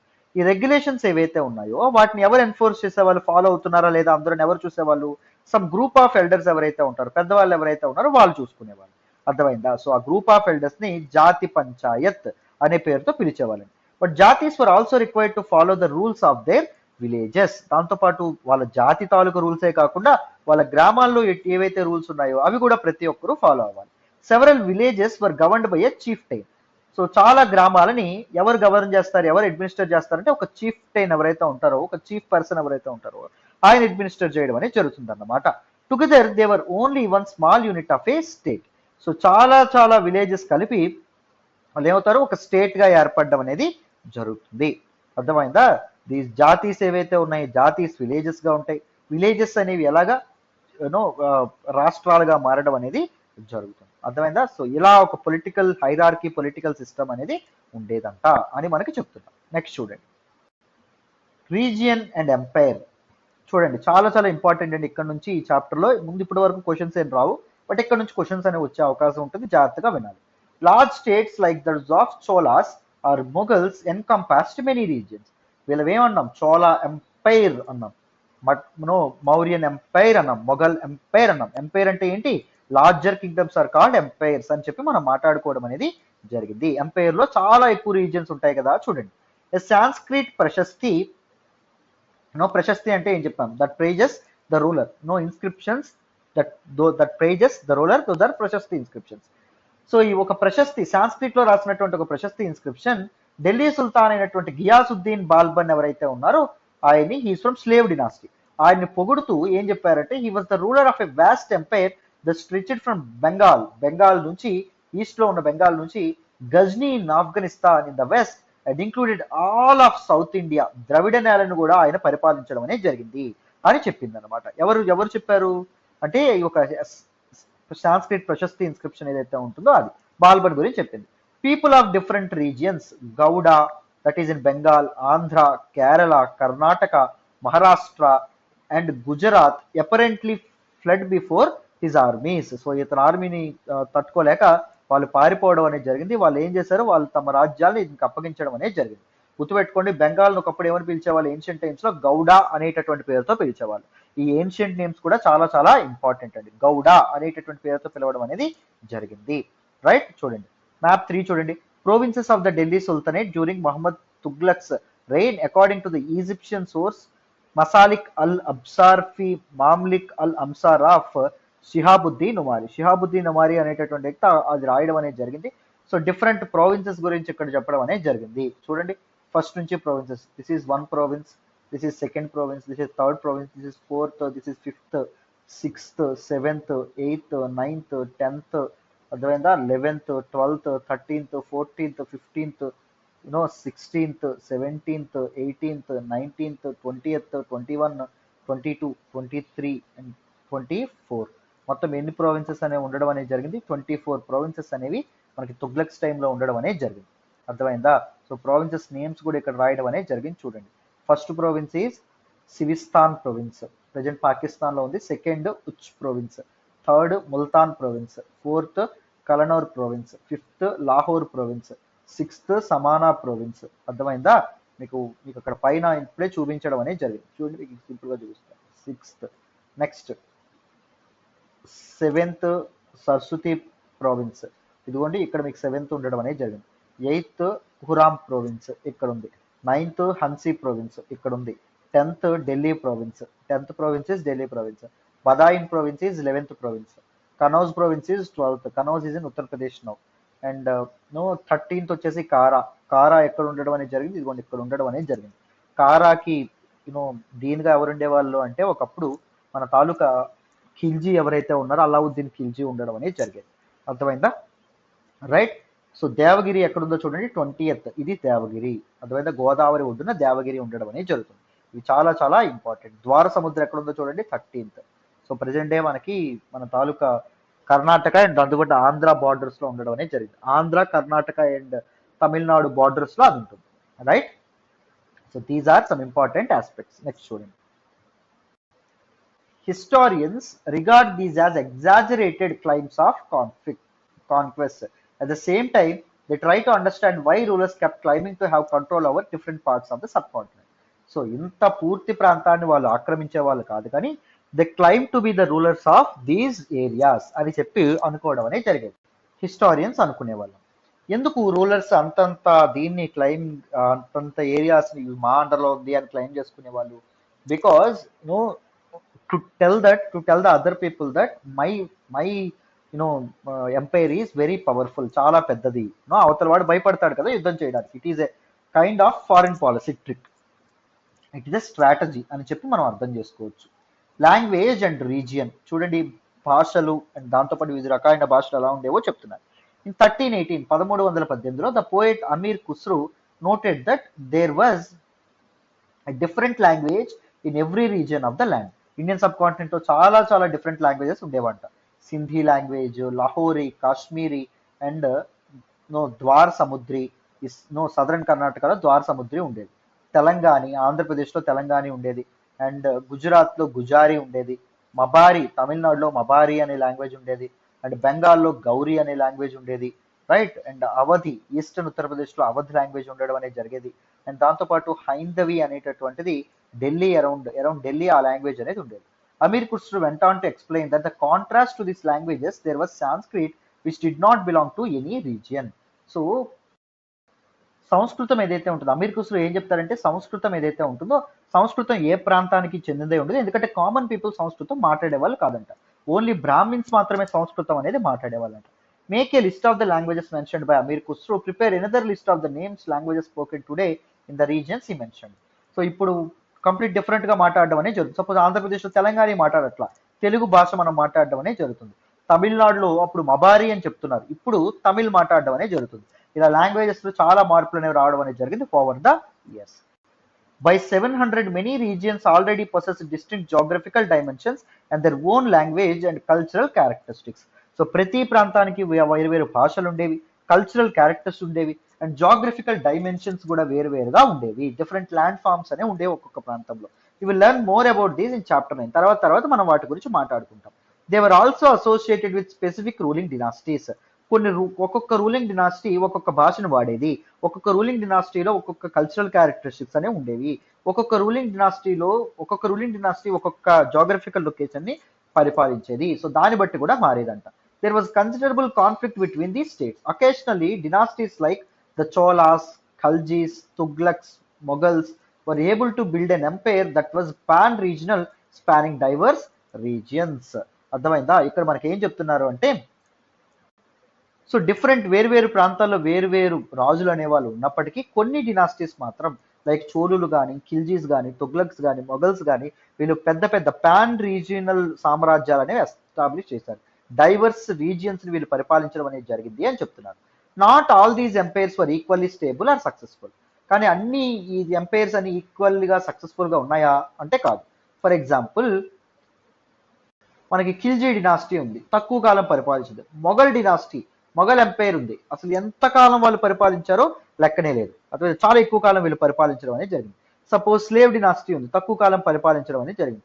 అదే తుగ్లక్ డినాసిటీ ఉంది, అందరికంటే ఎక్కువ కాలం పరిపాలించడం అనేది జరిగింది. సో ఒక్కొక్కసారి హోల్డ్ అనేది తెచ్చుకోవడం అనేది జరిగింది. ఎక్కువ వాళ్ళ క్యాపబిలిటీస్ బట్టి ఒక్కొక్కరు ఒక్కొక్క స్టేబుల్ పొలిటికల్ ఎన్విరాన్మెంట్ ని ఎస్టాబ్లిష్ చేయగలిగారు. మొఘల్స్ ఎక్కువ స్టెబిలిటీ అనేది పొలిటికల్ స్టెబిలిటీని ఎస్టాబ్లిష్ చేశారు compare to other different empires in medieval India. అది మనకి ఇక్కడ చెప్తున్నారు. నెక్స్ట్ చూడండి. When the Mughal Empire declined in 18th century, it led to the re-emergence of regional states. Mughal empire అనేది డిక్లైన్ అయిన తర్వాత ద మైటీ మొఘల్ ఎంపైర్ 1707లో మనకి ఎవరు చనిపోతారంటే, మనకి ఔరంగజేబ్ చనిపోవడం అనేది జరుగుతుంది. ఔరంగజేబ్ మరణం తర్వాత మొఘల్ ఎంపైర్ లో వీక్ రూలర్స్ అనే వాళ్ళు రావడం అనేది జరుగుతుంది. వీక్ రూలర్స్ ఎప్పుడైతే వస్తారో మొఘల్ సామ్రాజ్యం అనేది పతనం అవ్వడం అనేది జరుగుతుంది. అది చిన్న సామ్రాజ్యాలుగా, ప్రాంతీయ రాజ్యాలుగా విడిపోతుంది. But years of imperial pan regional rule had altered the characters of the regions. కానీ కొన్ని ఏళ్లుగా ఒక imperial and pan regional rule, Mughal rule అనేది ఉండడం వల్ల ఆ రీజియన్స్ యొక్క క్యారెక్టర్ అనేది కంప్లీట్ గా మారిపోతుందండి. Across most of the subcontinent the regions were left with the legacies of the big and small states that had ruled over them. ప్రతి ఒక్క ప్రాంతంలో పెద్ద సామ్రాజ్యాలు వదిలి వెళ్ళినటువంటి అద్భుతమైనటువంటి చరిత్రలు మనకు కనిపిస్తూ ఉంటాయి. వాళ్ళ కట్టడాల రూపంలో కానీ, లేకపోతే వాళ్ళు నిర్మించినటువంటి పార్కుల రూపంలో కానీ, లేకపోతే వాళ్ళు వదిలి వెళ్ళినటువంటి సంస్కృతి సాంప్రదాయాల రూపంలో కానీ మనకు అవన్నీ ఈ సొసైటీలో కనిపిస్తూనే ఉంటాయి. This is apparent in the emergence of many district and shared traditions in the rems of governance, the management of the economy, elite cultures and language. So ఈ రాజ్యాలు ఎప్పుడైతే మారుతున్నాయో వాళ్ళకి తగినట్టుగా కల్చర్స్ అనేవి ప్రజల తాలూకు వేష భాషలు, తీరుతనులు మారుతూ ఉండడం వల్ల ఏం జరుగుతుంది, కొన్ని షేర్డ్ ట్రెడిషన్స్ ఏవైతే ఉన్నాయో అవి మొదలవుతాయి. ఇన్ఫ్లుయెన్షియల్ ట్రెడిషన్స్ ఏవైతే ఉన్నాయో మొదలవుతాయి. సపోజ్ ఇండో ఇస్లామిక్ ఆర్కిటెక్చర్ కానీ, ఇలాంటి షేర్డ్ వాల్యూస్ ఉన్నటువంటి ఇవి చాలా పెరగడం అనేది జరుగుతుంది. అర్థమైందా? అదే మనకి ఇక్కడ చెప్పడం అనేది జరుగుతుంది. గవర్నెన్స్ లో వాళ్ళ తాలూకా డిఫరెంట్ ఇన్ఫ్లుయెన్స్ అనేది ఉంటుంది. ఎకానమీ మేనేజ్మెంట్ లో డిఫరెంట్ డినాసిటీస్ యొక్క ఇన్ఫ్లుయెన్స్ ఉంటుంది. కల్చర్స్ లో ఇన్ఫ్లుయెన్స్ ఉంటుంది. లాంగ్వేజ్ లో కూడా ఇన్ఫ్లుయెన్స్ ఉండడం అనేది జరుగుతుంది. Through the 1000 years between 700 and 1750, the character of the different regions did not grow in isolation. 700 నుంచి 1750 సంవత్సరం వరకు, అంటే వేల ఏళ్ల తరబడి దీస్ డిఫరెంట్ రీజియన్స్ యొక్క కల్చరల్ క్యారెక్టర్ కానీ, రిలీజియనల్ క్యారెక్టర్ కానీ ఇది ఐసోలేటెడ్ గా ఇదవ్వడం అనేది జరిగింది. డిఫరెంట్ కల్చర్స్ యొక్క ప్రభావం పడింది అనమాట ప్రతి ఒక్క రీజియన్ మీద. These regions felt that the impact of larger pan-regional forces of integration without ever quite losing their distinctiveness. ఈ రీజియన్స్ లో ఈ కల్చరల్ అంటే ఈ పాన్ రీజనల్ ఫోర్సెస్ ఏవైతే ఉన్నాయో వాటి తాలూకు ఇంపాక్ట్ అనేది బాగా పడింది. అయితే పాతవన్నీ మర్చిపోయారా? వాళ్ళకంటూ ఉన్నటువంటి యునిక్నెస్ ఏదైతే ఉంటుందో, యునిక్ కల్చరల్ ఆస్పెక్ట్స్ ఏవైతే ఉన్నాయో వాటిని వదిలేసారా అంటే వదిలేలా, అవి కూడా ఉన్నాయి. అండ్ దాంతో పాటు ఏంటంటే యాడ్ అయింది, దీస్ రీజనల్ ఫోర్సెస్ యొక్క ఇన్ఫ్లుయెన్స్ కూడా, పాన్ రీజనల్ ఫోర్సెస్ తాలూకు ఇన్ఫ్లుయెన్స్ కూడా యాడ్ అవ్వడం అనేది జరిగింది. Right? So old and new religions అనేవి ఎలా ఏర్పడ్డాయో చూడండి. The 1000 years of history that we are exploring witnessed major developments in religious traditions. ఈ 700 నుంచి 700 నుంచి 1750 మధ్యలో చాలా రిలీజియస్ ట్రెడిషన్స్ లో కూడా చాలా మేజర్ డెవలప్మెంట్స్ అనేవి జరిగినాయి. People's belief in the divine was sometimes deeply personal but was more usually it was collective. ఇక్కడ చూడండి. So one owns belief, people beliefs ఏవైతే ఉంటాయో ఎవరి పట్ల, దైవం పట్ల, అవి కొన్నిసార్లు పర్సనల్ గా ఉండడం అనేది జరుగుతుంది, అంటే హృదయం నుంచి రావడం అనేది జరుగుతుంది. కానీ ఎక్కువ సార్లు అది కలెక్టివ్ ఫీచర్ గానే ఉండడం అనేది జరుగుతుంది. మనం ఏమైనా పండుగలు చేసుకుంటే కలిసి చేసుకుంటాం, దేవుడిని నమ్మడం కలిసి చేస్తాం, రైట్స్ అండ్ రిచువల్స్ కలిసి ఇది అవ్వడం అనేది జరుగుతుంది. It is a sense of collectiveness. Collective belief is a supernatural in a supernatural agency that is called religion. ఒక ఒక ఒక సూపర్ న్యాచురల్ ఏజెన్సీ, ఒక supernatural thing that is god ని నమ్మడం అనేటటువంటిది కలెక్టివ్ బిలీఫ్. ఎక్కువ మంది collective గా దాన్ని నమ్మితే దాన్ని రిలీజియన్ అంటారు. Which is often closely connected with the social and economic organisation of local communities. Religion యొక్క ప్రభావం ఆ సొసైటీలో ఉండేటటువంటి పీపుల్ యొక్క సోషల్ కండిషన్స్ మీద, ఎకనామిక్ కండిషన్స్ మీద కూడా చాలా ఇంపాక్ట్ చూపిస్తుందంట. And the social worlds of this groups altered, so too did their beliefs. So వాళ్ళ తాలూకు సోషల్ వరల్డ్స్ ఏవైతే ఉంటాయో, సామాజిక ప్రపంచాలు ఏవైతే ఉన్నాయో, సొసైటీ ఏదైతే ఉంటుందో అది మారుతున్న కొద్దీ వాళ్ళ తాలూకు రిలీజియస్ బిలీఫ్స్ కూడా మారడం అనేది జరిగింది. ఇప్పుడు మనకి ఎప్పుడైతే ఢిల్లీ సుల్తానేట్ వీళ్ళు రావడం అనేది జరిగిందో, ఎప్పుడైతే పొలిటికల్ చేంజెస్ అనేవి రావడం అనేది జరిగిందో, సోషల్ అండ్ పొలిటికల్ చేంజెస్, వాళ్ళ రిలీజియస్ బిలీఫ్స్ కూడా మారినాయి. చాలా మంది ఏ రిలీజియన్ పుచ్చుకున్నారు, చాలా మంది మనకి ఇదేదైతే ఉంటుందో, ఇస్లాం ఏదైతే ఉంటుందో దాన్ని తీసుకోవడం అనేది జరిగింది. So everything has direct impact అండి. It was during this period that important changes occurred in what we call Hinduism today. ఈ టైంలోనే హిందూయిజంలో కూడా చాలా చేంజెస్ అనేవి వచ్చినాయంట అని చెప్తున్నారు. This included the worship of new deities, కొత్త కొత్త దేవతలు అనే వాళ్ళు వచ్చారు. The construction of temples by royalty, so రాజులు కొత్త కొత్త దేవాలయాలను కట్టించారు. And the growing importance of బ్రాహ్మణులకు ఇంపార్టెన్స్ పెరిగింది, ప్రీస్ పురోహితులకు ఇంపార్టెన్స్ పెరిగింది. And they emerged as the dominant groups in society, సమాజంలో వాళ్ళే ఒక డామినెంట్ అండ్ ఇంపార్టెంట్ గ్రూప్స్ గా మారారు. They knowledge of Sanskrit text earned the Brahmins a lot of respect in society. So బ్రాహ్మణులకి సంస్కృత పదాలు ఏవైతే ఉన్నాయి దాని మీద, దాంతోపాటు సంస్కృత పుస్తకాల మీద చాలా ఒక కమాండ్ ఉండేదండి, ఒక డామినేటెడ్ ఆస్పెక్ట్ అనేది ఉండేది. అందువల్ల సమాజంలో they were the most rewarded and the most respected people all throughout the subcontinent. Their dominant position was consolidated by the support of their patrons, new rulers searching for prestige. So వాళ్ళ dominant position ఏదైతే ఉంటుందో దాన్ని consolidate చేసింది ఎవరు, బలపరిచింది ఎవరు, మీరే dominant powers అని ఒక ముద్ర వేసింది ఎవరు అంటే వాళ్ళ ప్యాట్రాన్స్, అంటే వాళ్ళని పోషించేటటువంటి రాజులు ఎవరైతే ఉన్నారో వాళ్ళు. కొత్త కొత్త రూలర్స్ వాళ్ళ ప్రెస్టేజ్ కోసం, అర్థమైందా, వాళ్ళ గౌరవం కోసం వీళ్ళు ఈ డామినెంట్ ఫోర్సెస్ ఎవరైతే ఉన్నారో, దీస్ డామినెంట్ గ్రూప్స్ ఏవైతే ఉన్నాయో, బ్రాహ్మణులు ఎవరైతే ఉన్నారో వాళ్ళకి రాజ మర్యాదలతో, వాళ్ళకి వెల్త్, వాళ్ళకి మంచి ఫెసిలిటీస్ ఇవన్నీ అర్పించి వాళ్ళకి ఇచ్చి వాళ్ళని ప్యాటర్నైజ్ చేసేవాళ్ళు. One of the major developments of this period was the emergence of idea of భక్తి. భక్తి అనేటటువంటి ఒక కొత్త ఐడియాలజీ అనేది ఈ టైంలో పురుడు పోసుకోవడం అనేది జరిగింది. భక్తి అంటే ఏంటండి, of a living personal deity the devotees could reach without aid of priests or elaborate rituals. ఏం చెప్తున్నారు, సో వాళ్ళు ప్రేమించేటటువంటి, వాళ్ళు భక్తి పారవస్యాలతో కొలిచేటటువంటి దేవుడిని ఒక పురోహితుడి సహాయం లేకుండా కానీ, లేకపోతే రైట్స్ అండ్ రిచువల్స్, లేకపోతే ఒక వ్రతాలు కానీ, ఒక పూజలు కానీ చేయకుండా కానీ ఆ వ్యక్తిని చేరుకోవడం, ఆ మహోన్నత శక్తికి దగ్గర అవ్వడం.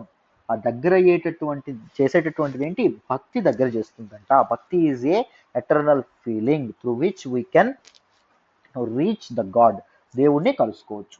You will be learning about this and other traditions in chapter 8. తర్వాత మనం భక్తి మూమెంట్ గురించి and other important religions and traditions గురించి మనం మాట్లాడుకోబోతున్నాం. ఓకేనమ్మా, నెక్స్ట్ చూడండి. This was also the period when new religions appeared in the subcontinent. ఈ టైంలోనే కొత్త కొత్త మతాలు ఏవైతే ఉంటాయో అవి కూడా ఆవిర్భవించడం అనేది జరిగింది. Merchants and migrants first brought the teachings of the holy Quran to India in the 7th century. 7వ శతాబ్దంలో ఖురాన్ ఏదైతే ఉంటుందో, ఖురాన్లో ఉన్నటువంటి టీచింగ్స్ ని మర్చెంట్స్, అరబ్ మర్చెంట్స్, వర్తకులు ఎవరైతే ఉన్నారో, ఆ మైగ్రెంట్స్ ఎవరైతే ఉంటారో వీళ్ళందరూ భారతదేశంలోకి తీసుకొచ్చారు. Muslims regard the Quran as their holy book and accept the sovereignty of the one God that is Allah, whose love and mercy and bounty embrace all those who believe in him without regard to social background. Muslims ఏం నమ్ముతారు, ఖురాన్ ఏదైతే ఉంటుందో అది వాళ్ళ పవిత్ర గ్రంథం అని చెప్పి, and దేవుళ్ళందరికీ దేవుడైనటువంటి ప్రపంచంలో ఒకే ఒక దేవుడు ఉన్నాడు, ఆయనే అల్లా. అండ్ ఆయన తాలూకా ప్రేమ, ఆయన తాలూకా దయాదాక్షిణ్యాలు, ఆయన తాలూకా కటాక్షము ఇవన్నీ ఎవరికి సిద్ధిస్తాయని చెప్తున్నారు, ఎవరైతే ఆయన్ని నమ్ముతారో, పూర్తిగా ఆయన్ని విశ్వసిస్తారో వాళ్ళకి, irrespective of his social background, వాడి సోషల్ బ్యాక్గ్రౌండ్, వాడి క్యాస్ట్ ఏదైనా పర్లా, వాడిని ఆ వ్యక్తి ఒకవేళ అల్లాని నమ్మితే, ఒకే ఒక్క దేవుడు అల్లాని నమ్మితే, ఆ వ్యక్తికి అల్లా యొక్క కరుణ దయా కటాక్షాలు ఏవైతే ఉంటాయో అవి లభిస్తాయి అని చెప్పి దిస్ ఖురాన్ అనేటటువంటి బుక్ లో ఉంటుంది. Many rulers were patrons of Islam and the ulama. Ulama means learned theologians and jurist అండి, చాలా చాలా ఇంపార్టెంట్. ఉలమాన్స్ అది కూడా అనడం అనేది జరుగుతుంది. దే ఆర్ స్కాలర్స్ అని చెప్పి అర్థం, జురిస్ట్ అని చెప్పి అర్థం. సో ఇస్లామిక్ షరియత్ లా ప్రకారం వాళ్ళు న్యాయ నిర్ణయాలు అనేవి తీసుకోవడం అనేది జరుగుతుంది. అర్థమైందా? Right. They are patrons of Islam. ఇస్లాంని వాళ్ళు నమ్మి ఇస్లాంని ముందుకు తీసుకెళ్లే వాళ్ళు. And like Hinduism, Islam was interpreted in a variety of ways by its followers. ఇస్లాంని చాలా మంది ఇంటర్ప్రిట్ చేసేవాళ్ళు వెరైటీ మెనీ వేస్ లో. ఇస్లాం అంటే ఇది చెప్తుంది, ఇస్లాం అది చెప్తుంది, ఇస్లాం పాటించే వాళ్ళు ఎలా ఉండాలి అలా ఉండాలని చెప్పేవాళ్ళు. There were the Shia Muslims who believed that the prophet Muhammad son in law Ali was the legitimate leader of the Muslim community, and the Sunni Muslims who accepted the authority of the early leaders, Khalifas of the community and the succeeding Khalifas. So ఇక్కడ చూడండి, మనకి ఇస్లాంలో కూడా based upon their interpretation Shia and సున్నీగా విడిపోవడం అనేది జరిగింది. Sunni based upon their perception, Islamic people కూడా షియా అండ్ సున్నీగా విడిపోవడం అనేది జరిగింది, టు సెక్ట్స్ గా విడిపోయారు. There were other important differences between the various schools of law and in theology and mystic traditions. And దాంతోపాటు based upon their interpretation with Quran, based upon their interpretation of sharia, చాలా చాలా లా schools అనేవి కూడా ఆవిర్భవించడం అనేది జరిగింది. Sects Hanafi and షాఫీ ఇవి ఇండియాలో ఎవాల్వ్ అవ్వడం అనేది జరిగింది. అండ్ మిస్టిక్ ట్రెడిషన్స్ లోను థియాలజీలో కూడా చాలా డిఫరెంట్ సెక్షన్స్ ఏవైతే ఉన్నాయో అవి ఆవిర్భవించడం అనేది జరిగింది. డిఫరెంట్ స్కూల్స్ ఏవైతే ఉన్నాయో అవి ఆవిర్భవించాయి. తర్వాత క్లాసులో వాటిని మనం చదువుకుంటాం. Thinking about time and historical periods. చూడండి, historians do not see time just as a passing of hours, days or years, as a clock or a calendar. Time also reflects changes in social and economic organization, in the persistence and transformation of ideas and beliefs. So historians ఏం నమ్ముతారు? Time అవుతుంది అంటే, time గడుస్తుంది అంటే ఏదో గంటలు మారిపోతున్నాయి, రోజులు గడుస్తున్నాయి, సంవత్సరాలు గడుస్తున్నాయి అని కాదు. హిస్టారియన్స్ ఎలా చూస్తారంటే టైంతో పాటు మారుతున్నటువంటి social and economic conditions, organisations కూడా వాళ్ళు అబ్జర్వ్ చేస్తారు. అండ్ ఐడియాస్ లో ఎలాంటి ట్రాన్స్ఫర్మేషన్ వస్తుంది, జనాల యొక్క నమ్మకాల్లో ఎలాంటి ట్రాన్స్ఫర్మేషన్ వస్తుంది, పీపుల్ యొక్క ఆలోచనలో ఎలాంటి మార్పులు వస్తున్నాయి కూడా వాటిని కూడా పరిగణలోకి తీసుకుంటారు. The study of time is made somewhat easier by dividing the past into larger segments లేదా periods that possess shared characteristics. అర్థమైందా? సో దీస్ టైమ్ ని చదవడాన్ని వీళ్ళు time according for their convenience ఈ టైం ఏదైతే ఉంటుందో, ఈ టోటల్ పీరియడ్ ఏదైతే ఉంటుందో దాన్ని డిఫరెంట్ పార్ట్స్ గా డివైడ్ చేయడం అనేది జరిగింది. ఏన్షియంట్, మిడివల్, మోడర్న్ ఇలా. అర్థమైందా? చూడండి, in the middle of the 19th century British historians divide the history of India into 3 periods. British historians 3గా డివైడ్ చేయడం అనేది జరిగింది భారతదేశం యొక్క చరిత్రను. Hindu, Muslim and British. Ancient history comprises of Hinduism, medieval history comprises of Islam and next British అన్నట్టుగా వాళ్ళు divide చేశారు. This division was based on the idea that the religion of rulers that was only important historical change and that there were no other significant developments in the economy, society or culture. So ఈ మూడింట్లో major difference ఏంటి అంటే religion. Major difference ఏంటి అంటే first difference ఈ 3 period లో religion. First ఎక్కువగా Hinduism ఎక్కువ dominant గా ఉండేది. మిడివల్ టైమ్స్ లో ముస్లిం పీరియడ్ డామినెంట్ గా ఉండేది. మోడర్న్ టైమ్ లో మొత్తం బ్రిటిష్ సామ్రాజ్యం గురించే మాట్లాడుకుంటాం కదా, రైట్? అంతేగాని ఎకానమీలో కానీ సొసైటీలో కల్చర్ కానీ పెద్దగా వచ్చిన మార్పులు అయితే ఏం లేదు. Such a tradition also ignored the rich diversity of the subcontinent. So ఈ డివిజన్ వల్ల ఏం జరిగింది? ఓన్లీ రిలీజియన్ బేస్డ్ గా డివైడ్ చేశారు కానీ సబ్ కాంటినెంట్ యొక్క డివర్సిటీని పట్టించుకోలేదు. సబ్ కాంటినెంట్ అంటే ఓన్లీ రిలీజియస్ డివర్సిటీనా? సబ్ కాంటినెంట్ అంటే లాంగ్వేజ్ బేస్డ్ డివర్సిటీ అనేది ఉంటుంది. డిఫరెంట్ వేరు జాతులు ఉంటాయి, వేరు కులాలు ఉంటాయి, వేరు మతాలు ఉంటాయి, వేరు భాషలు ఉంటాయి, వేరు తెగల వాళ్ళు ఉంటారు. చాలా చేంజెస్ అనే సంస్కృతి సాంప్రదాయాల డిఫరెన్సెస్ ఉంటాయి. సో వీటన్నిటిని వాళ్ళు ఇగ్నోర్ చేసి ఓన్లీ రిలీజియస్ డైవర్సిటీనే భారతదేశానికి వాళ్ళు ఆపాదించడం అనేది జరిగింది, రైట్? నెక్స్ట్ చూడండి, few historians follow this periodisation today. కొంతమంది హిస్టారియన్స్ ఈ పీరియడైజేషన్ ఏదైతే ఉంటుందో division of time into 3 different periods, division of Indian historical time into 3 different periods ఏదైతే ఉంటుందో అది ఇప్పటికే ఫాలో అవుతారు. Most look to economic and social factors to characterize the major elements of different movements of the past. చాలా మంది ఏం చేస్తారు, not only religion మాత్రమే కాకుండా ఎకనామిక్ కండిషన్స్ ని, సోషల్ ఫ్యాక్టర్స్ ని దృష్టిలో పెట్టుకొని పాస్ట్ గతం ఏదైతే ఉంటుందో దాన్ని డివైడ్ చేయడం అనేది జరుగుతుంది. The historians who read last year included a wide range of early societies. So మనం హిస్టరీస్ మనం గత సంవత్సరం మనం అంటే 6th క్లాస్లో మనం చదివేటటువంటి హిస్టరీ దేని గురించి మాట్లాడాం? Hunter gatherers, early farmers, people living in towns and villages, early empires and kingdoms, వీటి గురించి మాట్లాడాం. The histories you will be studying this year are often described as medieval. ఇప్పుడు మనం ఇక్కడ ఏం చదువుతాం? 7th క్లాస్లో మిడీవల్ హిస్టరీ అనేది మనం చదువుతూ ఉండడం అనేది జరుగుతుంది. You will find out more about the spread of peasant societies, the rise of regional and imperial state formations, sometimes at the cost of pastoral and forest people, the development of Hinduism, Islam as major religions, and the arrival of European trading companies. ఇవన్నీ మనం ఇందులో చదువుకుంటాం. అర్థమైంది? ఇక్కడ మనం ఏం చదువుకోవడం అనేది జరుగుతుంది? పీజెంట్ సొసైటీస్ అనేవి ఎలా డెవలప్ అయినాయి, ఇంపీరియల్ స్టేట్ ఫార్మేషన్స్, పెద్ద పెద్ద ఎంపైర్స్ అనేవి ఎలా ఎలా ఎలా ఎస్టాబ్లిష్ అవ్వడం అనేది జరిగింది. అండ్ దాంతోపాటు ఫారెస్ట్ పీపుల్, పాస్టోరల్ పీపుల్ ఎలా ఉండేవాళ్ళు, హిందూయిజం, ఇస్లాం అనే మేజర్ రిలీజియన్స్గా ఎలా ఎలా పరిధి వెళ్ళడం అనేది జరిగింది. దాంతోపాటు యూరోపియన్ ట్రేడింగ్ కంపెనీస్ ఎలా భారతదేశంలోకి అడుగుపెట్టినాయి. ముఖ్యంగా ఫస్ట్ పోర్చుగీస్ వాళ్ళు వచ్చారు, తర్వాత డచ్, తర్వాత బ్రిటిష్, తర్వాత డేన్స్, తర్వాత ఫ్రెంచ్ వాళ్ళు రావడం అనేది జరిగింది. వీళ్ళు ఎలా వచ్చారు, ఇవన్నీ మనం ఇక్కడ చదువుకుంటాం ఈ చాప్టర్లో. These 1000 years of Indian history witnessed considerable change.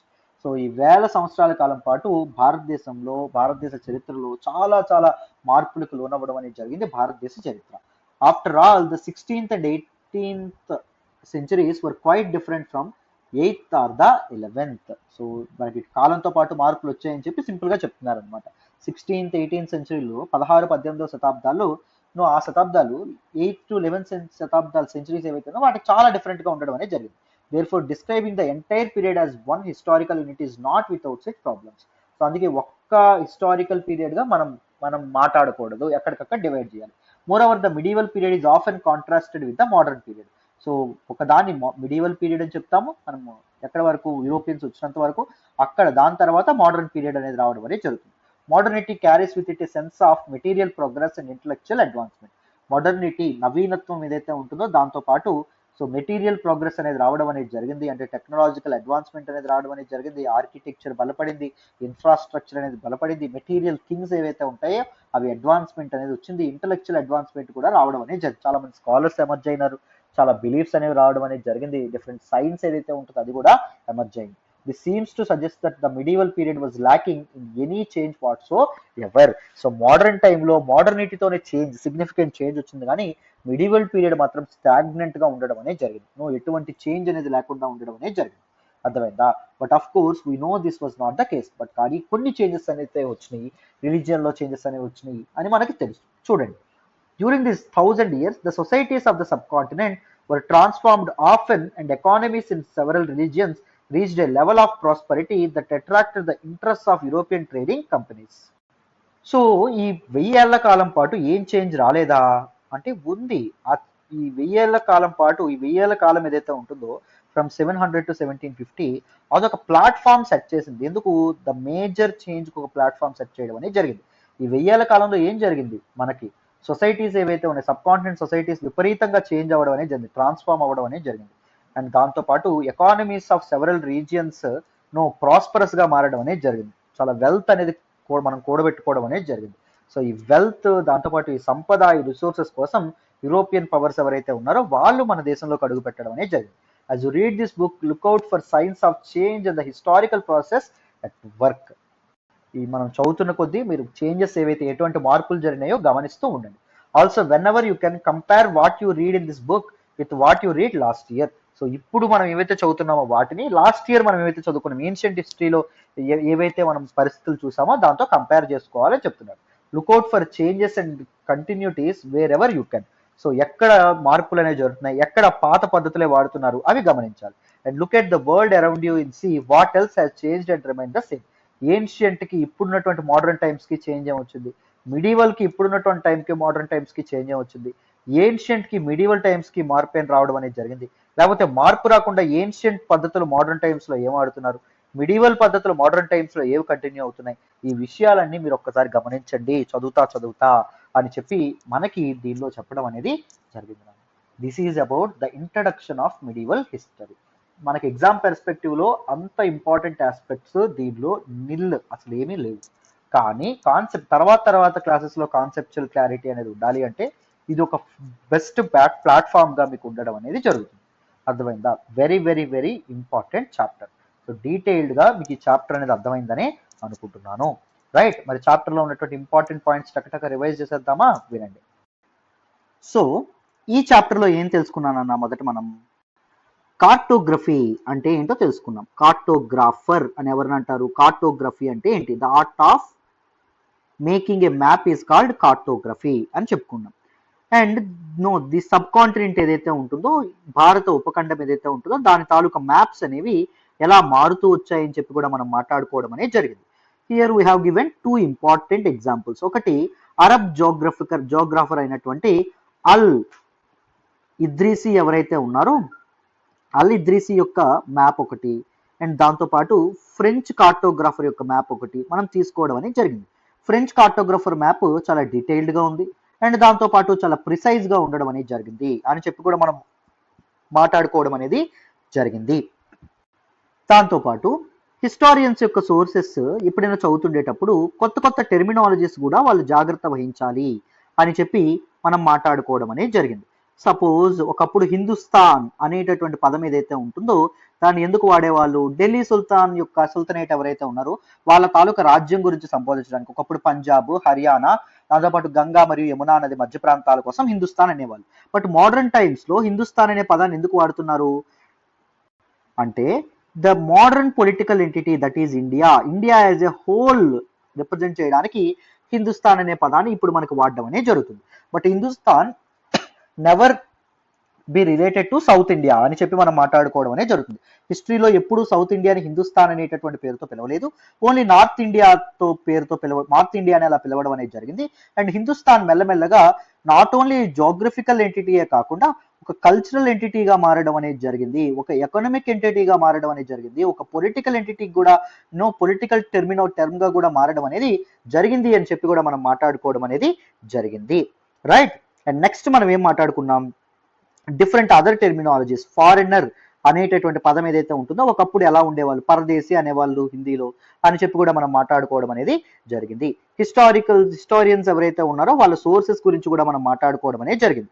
Ancient హిస్టరీలో మనం ఇప్పటి వరకు ఏదైతే గుప్తుల కాలం వరకు ఏదైతే సోర్సెస్ వాళ్ళు ఉపయోగించడం అనేది జరిగిందో, ఇన్స్క్రిప్షన్స్, కాయిన్స్ ఇవి, సో ఇప్పుడు కూడా వాళ్ళు అవే వాటిని ఉపయోగించడం అనేది జరిగింది అని చెప్పి మనం మాట్లాడుకోవడం అనేది జరిగింది. అండ్ దాని తర్వాత ఆ పేపర్స్ అనేవి ఎలా వచ్చినాయి అని చెప్పి మనం మాట్లాడుకున్నాం. ఈ ఏన్షియంట్ స్క్రైబ్స్ ఎవరైతే ఉంటారో వాళ్ళు మ్యానుస్క్రిప్ట్స్ లో ఉండేటటువంటి డేటాని వీటిలో ఎలా రాయడం అనేది జరిగింది, వీటిని రీరైట్ ఎలా చేసేవాళ్ళు, వాటిని ఎలా స్టోర్ చేసేవాళ్ళు ఆర్కీవ్స్ రూపంలో అని కూడా మనం మాట్లాడడం అనేది జరిగింది. అండ్ దాంతోపాటు మనం ఏం మాట్లాడుకున్నాం? కాలిగ్రఫీ గురించి కూడా మనం మాట్లాడుకోవడం అనేది జరిగింది. ఇటు పెర్షియన్ ఇంపార్టెంట్ కాలిగ్రఫీ స్టైల్స్ గురించి కూడా మనం మాట్లాడుకోవడం అనేది జరిగింది. రైట్, సో ఫస్ట్ ఏంటి మనం మాట్లాడుకున్నాం? నస్తాలిక్ అనేటటువంటి ఒక కర్షు రైటింగ్ గురించి మాట్లాడుకున్నాం, గుర్తుందా? దాంతోపాటు మనం ఏం మాట్లాడుకున్నాం? షికాస్తే అనేటటువంటి కన్ఫ్యూజింగ్ రైటింగ్ గురించి మాట్లాడుకోవడం గుర్తుందా? So that is very difficult to read అని కూడా మనం చెప్పుకోవడం అనేది జరిగింది. నెక్స్ట్ మనం ఏం చెప్పుకున్నాం? అదే టైంలో ఏర్పడినటువంటి సోషల్ అండ్ పొలిటికల్ గ్రూప్స్ ఏవైతే ఉన్నాయో వాటి గురించి మనం మాట్లాడుకోవడం అనేది జరిగింది. డిఫరెంట్ రిలీజియన్స్ ఏవైతే ఉన్నాయో వాటి గురించి కూడా మనం మాట్లాడుకోవడం అనేది జరిగింది. డిఫరెంట్ రిలీజియన్స్ అనేవి ఎమర్జ్ అయినాయి. ఆ రిలీజియన్స్ పీపుల్ యొక్క సోషల్ అండ్ ఎకనామిక్ కండిషన్స్ మీద చాలా ఇంపాక్ట్ అనేది చూపించినాయి అని చెప్పి మనం మాట్లాడుకోవడం అనేది జరిగింది. అండ్ దాంతోపాటు this particular period that is 700 AD to 1750 AD ఈ టైంలో ఏం జరగడం అనేది జరిగింది? ర్యాపిడ్ ఎకనామికల్ అడ్వాన్స్మెంట్ అనేది జరగడం అనేది జరిగింది, పొలిటికల్ అడ్వాన్స్మెంట్స్ అనేవి జరగడం అనేది జరిగింది, టెక్నాలజికల్ అడ్వాన్స్మెంట్స్ అనేవి జరగడం అనేది జరిగింది, సోషల్ అడ్వాన్స్మెంట్స్ అనేవి జరగడం అనేది జరిగింది అని చెప్పి కూడా మనం మాట్లాడుకోవడం అనేది జరిగింది. రైట్, టెక్నాలజీ చూసుకుంటే మనకి పర్షియన్ వీల్ ఇరిగేషన్ ఏదైతే ఉంటుందో అది మొదలవ్వడం అనేది జరిగింది. అండ్ దాంతోపాటు స్పిన్నింగ్ వీల్ ఏదైతే ఉంటుందో అది కూడా మొదలవ్వడం అనేది జరిగింది అని చెప్పి కూడా మనం మాట్లాడుకోవడం అనేది జరిగింది. కొత్త కొత్త ఫుడ్ మెటీరియల్స్ కూడా వచ్చినాయి అని చెప్పి కూడా మనం మాట్లాడుకున్నాం. న్యూ ఇన్నోవేషన్స్ కూడా వచ్చినాయి అని చెప్పి మనం మాట్లాడుకోవడం అనేది జరిగింది. ముఖ్యంగా వీటన్నింటికి కారణం ఏంటి అంటే పీపుల్ యొక్క మైగ్రేషన్ అని చెప్పి కూడా మనం మాట్లాడుకున్నాం. ప్రజలు వేరు ప్రాంతాల నుంచి మన దేశంలోకి వచ్చి అంటే ఇండియన్ సబ్ కాంటినెంట్లోకి వచ్చి వాళ్ళ తాలూకా కల్చరల్ ఇన్ఫ్లుయెన్సెస్, కల్చరల్ డిఫ్యూజన్ ఏదైతే ఉంటుందో వాళ్ళ కల్చర్ని మన కల్చర్కి వాళ్ళు ఏం చేస్తారు? ఇన్ఫ్లుయెన్స్ చేయడం మొదలుపెట్టారు. దానివల్ల సో చాలా షేర్డ్ వాల్యూస్ ఉన్నటువంటి కల్చర్స్ కూడా మొదలైనవి అని చెప్పి కూడా మనం మాట్లాడుకోవడం అనేది జరిగింది. దాని తర్వాత మనం ఏం మాట్లాడాం, రాజ్పుత్స్ గురించి మాట్లాడడం అనేది జరిగింది. Rajputs are a group of people.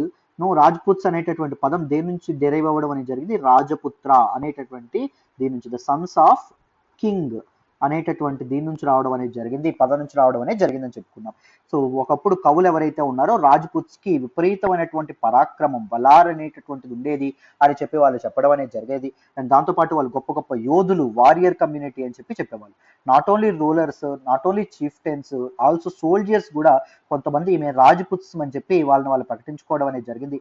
ఇదే టైంలో మరాఠాస్ ఎవరైతే ఉన్నారో Marathas and other important people and సిక్కులు ఎవరైతే ఉన్నారో సిక్కులు, జాట్స్ ఎవరైతే ఉన్నారో జాట్స్, అహోమ్స్ ఎవరైతే ఉన్నారో అహోమ్స్, కయస్తాస్ ఎవరైతే ఉన్నారో కయస్తాస్, వీళ్ళందరూ డెవలప్ అయ్యారు అని చెప్పి మనం మాట్లాడుకోవడం అనేది జరిగింది. రైట్, దాంతోపాటు డిఫరెంట్ ఎంపైర్స్ ఏవైతే ఉన్నాయో అవి కూడా ఎస్టాబ్లిష్ అయ్యాయని చెప్పి కూడా మనం మాట్లాడుకోవడం అనేది జరిగింది. ఎంపైర్స్ మామూలుగా మనకి తుగ్లక్ ఎంపైర్ మనం చూసుకుంటే మొత్తం వాళ్ళకి 24 ప్రావిన్సెస్ ఉండేవని కూడా మనం మాట్లాడుకోవడం అనేది జరిగింది. డిఫరెంట్ పాన్ రీజియనల్ ఎంపైర్స్ ఏవైతే ఉన్నాయో అవి ఎస్టాబ్లిష్ అయినాయి అని కూడా మనం మాట్లాడుకున్నాం. సపోజ్ ఖిల్జీ ఎంపైర్ ఏదైతే ఉంటుందో ఖిల్జీ ఎంపైర్, అండ్ దాంతోపాటు మనం దేని గురించి మాట్లాడడం, తుగ్లక్ ఎంపైర్, తర్వాత మొఘల్ ఎంపైర్, వీటన్నిటి గురించి మాట్లాడడం. సో వేరు వేరు ప్రాంతాలకి ఇవి కంప్లీట్గా ఎక్స్టెండ్ అయ్యాయి అని కూడా మనం మాట్లాడడం అనేది జరిగింది. వేరు వేరు ప్రాంతాల వేరు వేరు లాంగ్వేజెస్ అనేవి మాట్లాడే వాళ్ళని మనం మాట్లాడుకున్నాం. అండ్ దాంతోపాటు 14th సెంచరీ పోయినట్టయినటువంటి అమీర్ ఖుస్రూ ఎవరైతే ఉన్నారో ఆయన గురించి కూడా మనం మాట్లాడుకోవడం అనేది జరిగింది. ఇదే టైంలో భక్తి మూమెంట్ అనేటటువంటి ఒక కొత్త కాన్సెప్ట్ అనేది ఎవాల్వ్ అయిందని మాట్లాడుకున్నాం. న్యూ డీటీస్ ఎవరైతే ఉన్నారో వాళ్ళు కూడా వచ్చారు. అండ్ దాంతోపాటు సబ్ క్యాస్ట్ కాల్డ్ జాతీస్ ఏవైతే ఉన్నాయో అవి కూడా ఎమర్జ్ అవ్వడం అనేది జరిగింది. హిందూయిజంలో జాతీస్ అనేవి ఎమర్జ్ అవ్వడం అనేది జరిగింది, డిఫరెంట్ సెక్ట్స్ అనేవి ఎమర్జ్ అవ్వడం అనేది జరిగింది అని మనం మాట్లాడుకున్నాం. ఇస్లాంలో కూడా షియా అండ్ సున్నీ లాంటి సెక్ట్స్ ఏవైతే ఉన్నాయో అవి కూడా ఎమర్జ్ అయినాయి అని చెప్పి కూడా మనం మాట్లాడుకోవడం అనేది జరిగింది. These and important scholar group ఎవరైతే ఉన్నారో వాళ్ళు కూడా ఉండడం అనేది జరిగింది అని కూడా మనం మాట్లాడడం అనేది జరిగింది. బ్రాహ్మణులకి సాంస్క్రిట్ టెక్స్ట్ మీద చాలా నాలెడ్జ్ అనేది ఉండేది. సో అందుకే వాళ్ళని రెస్పెక్ట్లో సొసైటీలో చాలా రెస్పెక్ట్ అనేది ఇచ్చేవాళ్ళు అని చెప్పి మనం మాట్లాడుకోవడం అనేది జరిగింది. Why they were dominant, because they had patrons, వాళ్ళని పోషించడానికి రాజులు ముందుకు వచ్చేవాళ్ళు. సో అందుకే వాళ్ళ తాలూకా ఇదేదైతే ఉంటుందో చాలా బాగుండేది అని చెప్పి కూడా మనం మాట్లాడుకోవడం అనేది జరిగింది. అండ్ సమ్ పీపుల్ కాల్డ్ ఉలమాస్, వీళ్ళ గురించి కూడా మనం మాట్లాడుకోవడం అనేది జరిగింది. ఇస్లామిక్ థియాలజియన్స్ అండ్ జ్యూరిస్ట్ ఎవరైతే ఉన్నారో వాళ్ళ గురించి కూడా మనం మాట్లాడడం అనేది జరిగింది. ఇస్లామిక్ సాక్రెడ్ బుక్ అయినటువంటి ఖురాన్ గురించి కూడా మనం మాట్లాడడం అనేది జరిగింది. రైట్, సో దాంతోపాటు మనం ఈ టైంని ఎలా డివైడ్ చేశారని కూడా మనం మాట్లాడాం. British historians this total Indian హిస్టరీని ancient history, medieval history and modern హిస్టరీగా డివైడ్ చేశారు. అండ్ వీళ్ళకి ఏ డివర్సిటీని ఆపాదించారంటే రిలీజియన్ డివర్సిటీని ఆపాదించారు. ఏన్షియంట్ హిస్టరీ అంటే హిందూయిజం, మిడీవల్ హిస్టరీ అంటే ఇస్లాం, మోడర్న్ హిస్టరీ అంటే మా బ్రిటిష్ అని చెప్పి వాళ్ళు ఇది చేయడం అనేది జరిగింది. And they largely ignored the other diversity of other diversified factors of our India అని చెప్పి కూడా మనం మాట్లాడడం అనేది జరిగింది. Which diversity of the subcontinent ని వాళ్ళు ఇగ్నోర్ చేశారని చెప్పి కూడా మనం మాట్లాడుకోవడం అనేది జరిగింది. ఇలాంటి టైప్ ఆఫ్ పీరియడైజేషన్ ఏదైతే ఉంటుందో అది ఇప్పటికీ వాడతారని చెప్పి కూడా మనం మాట్లాడుకోవడం అనేది జరిగింది.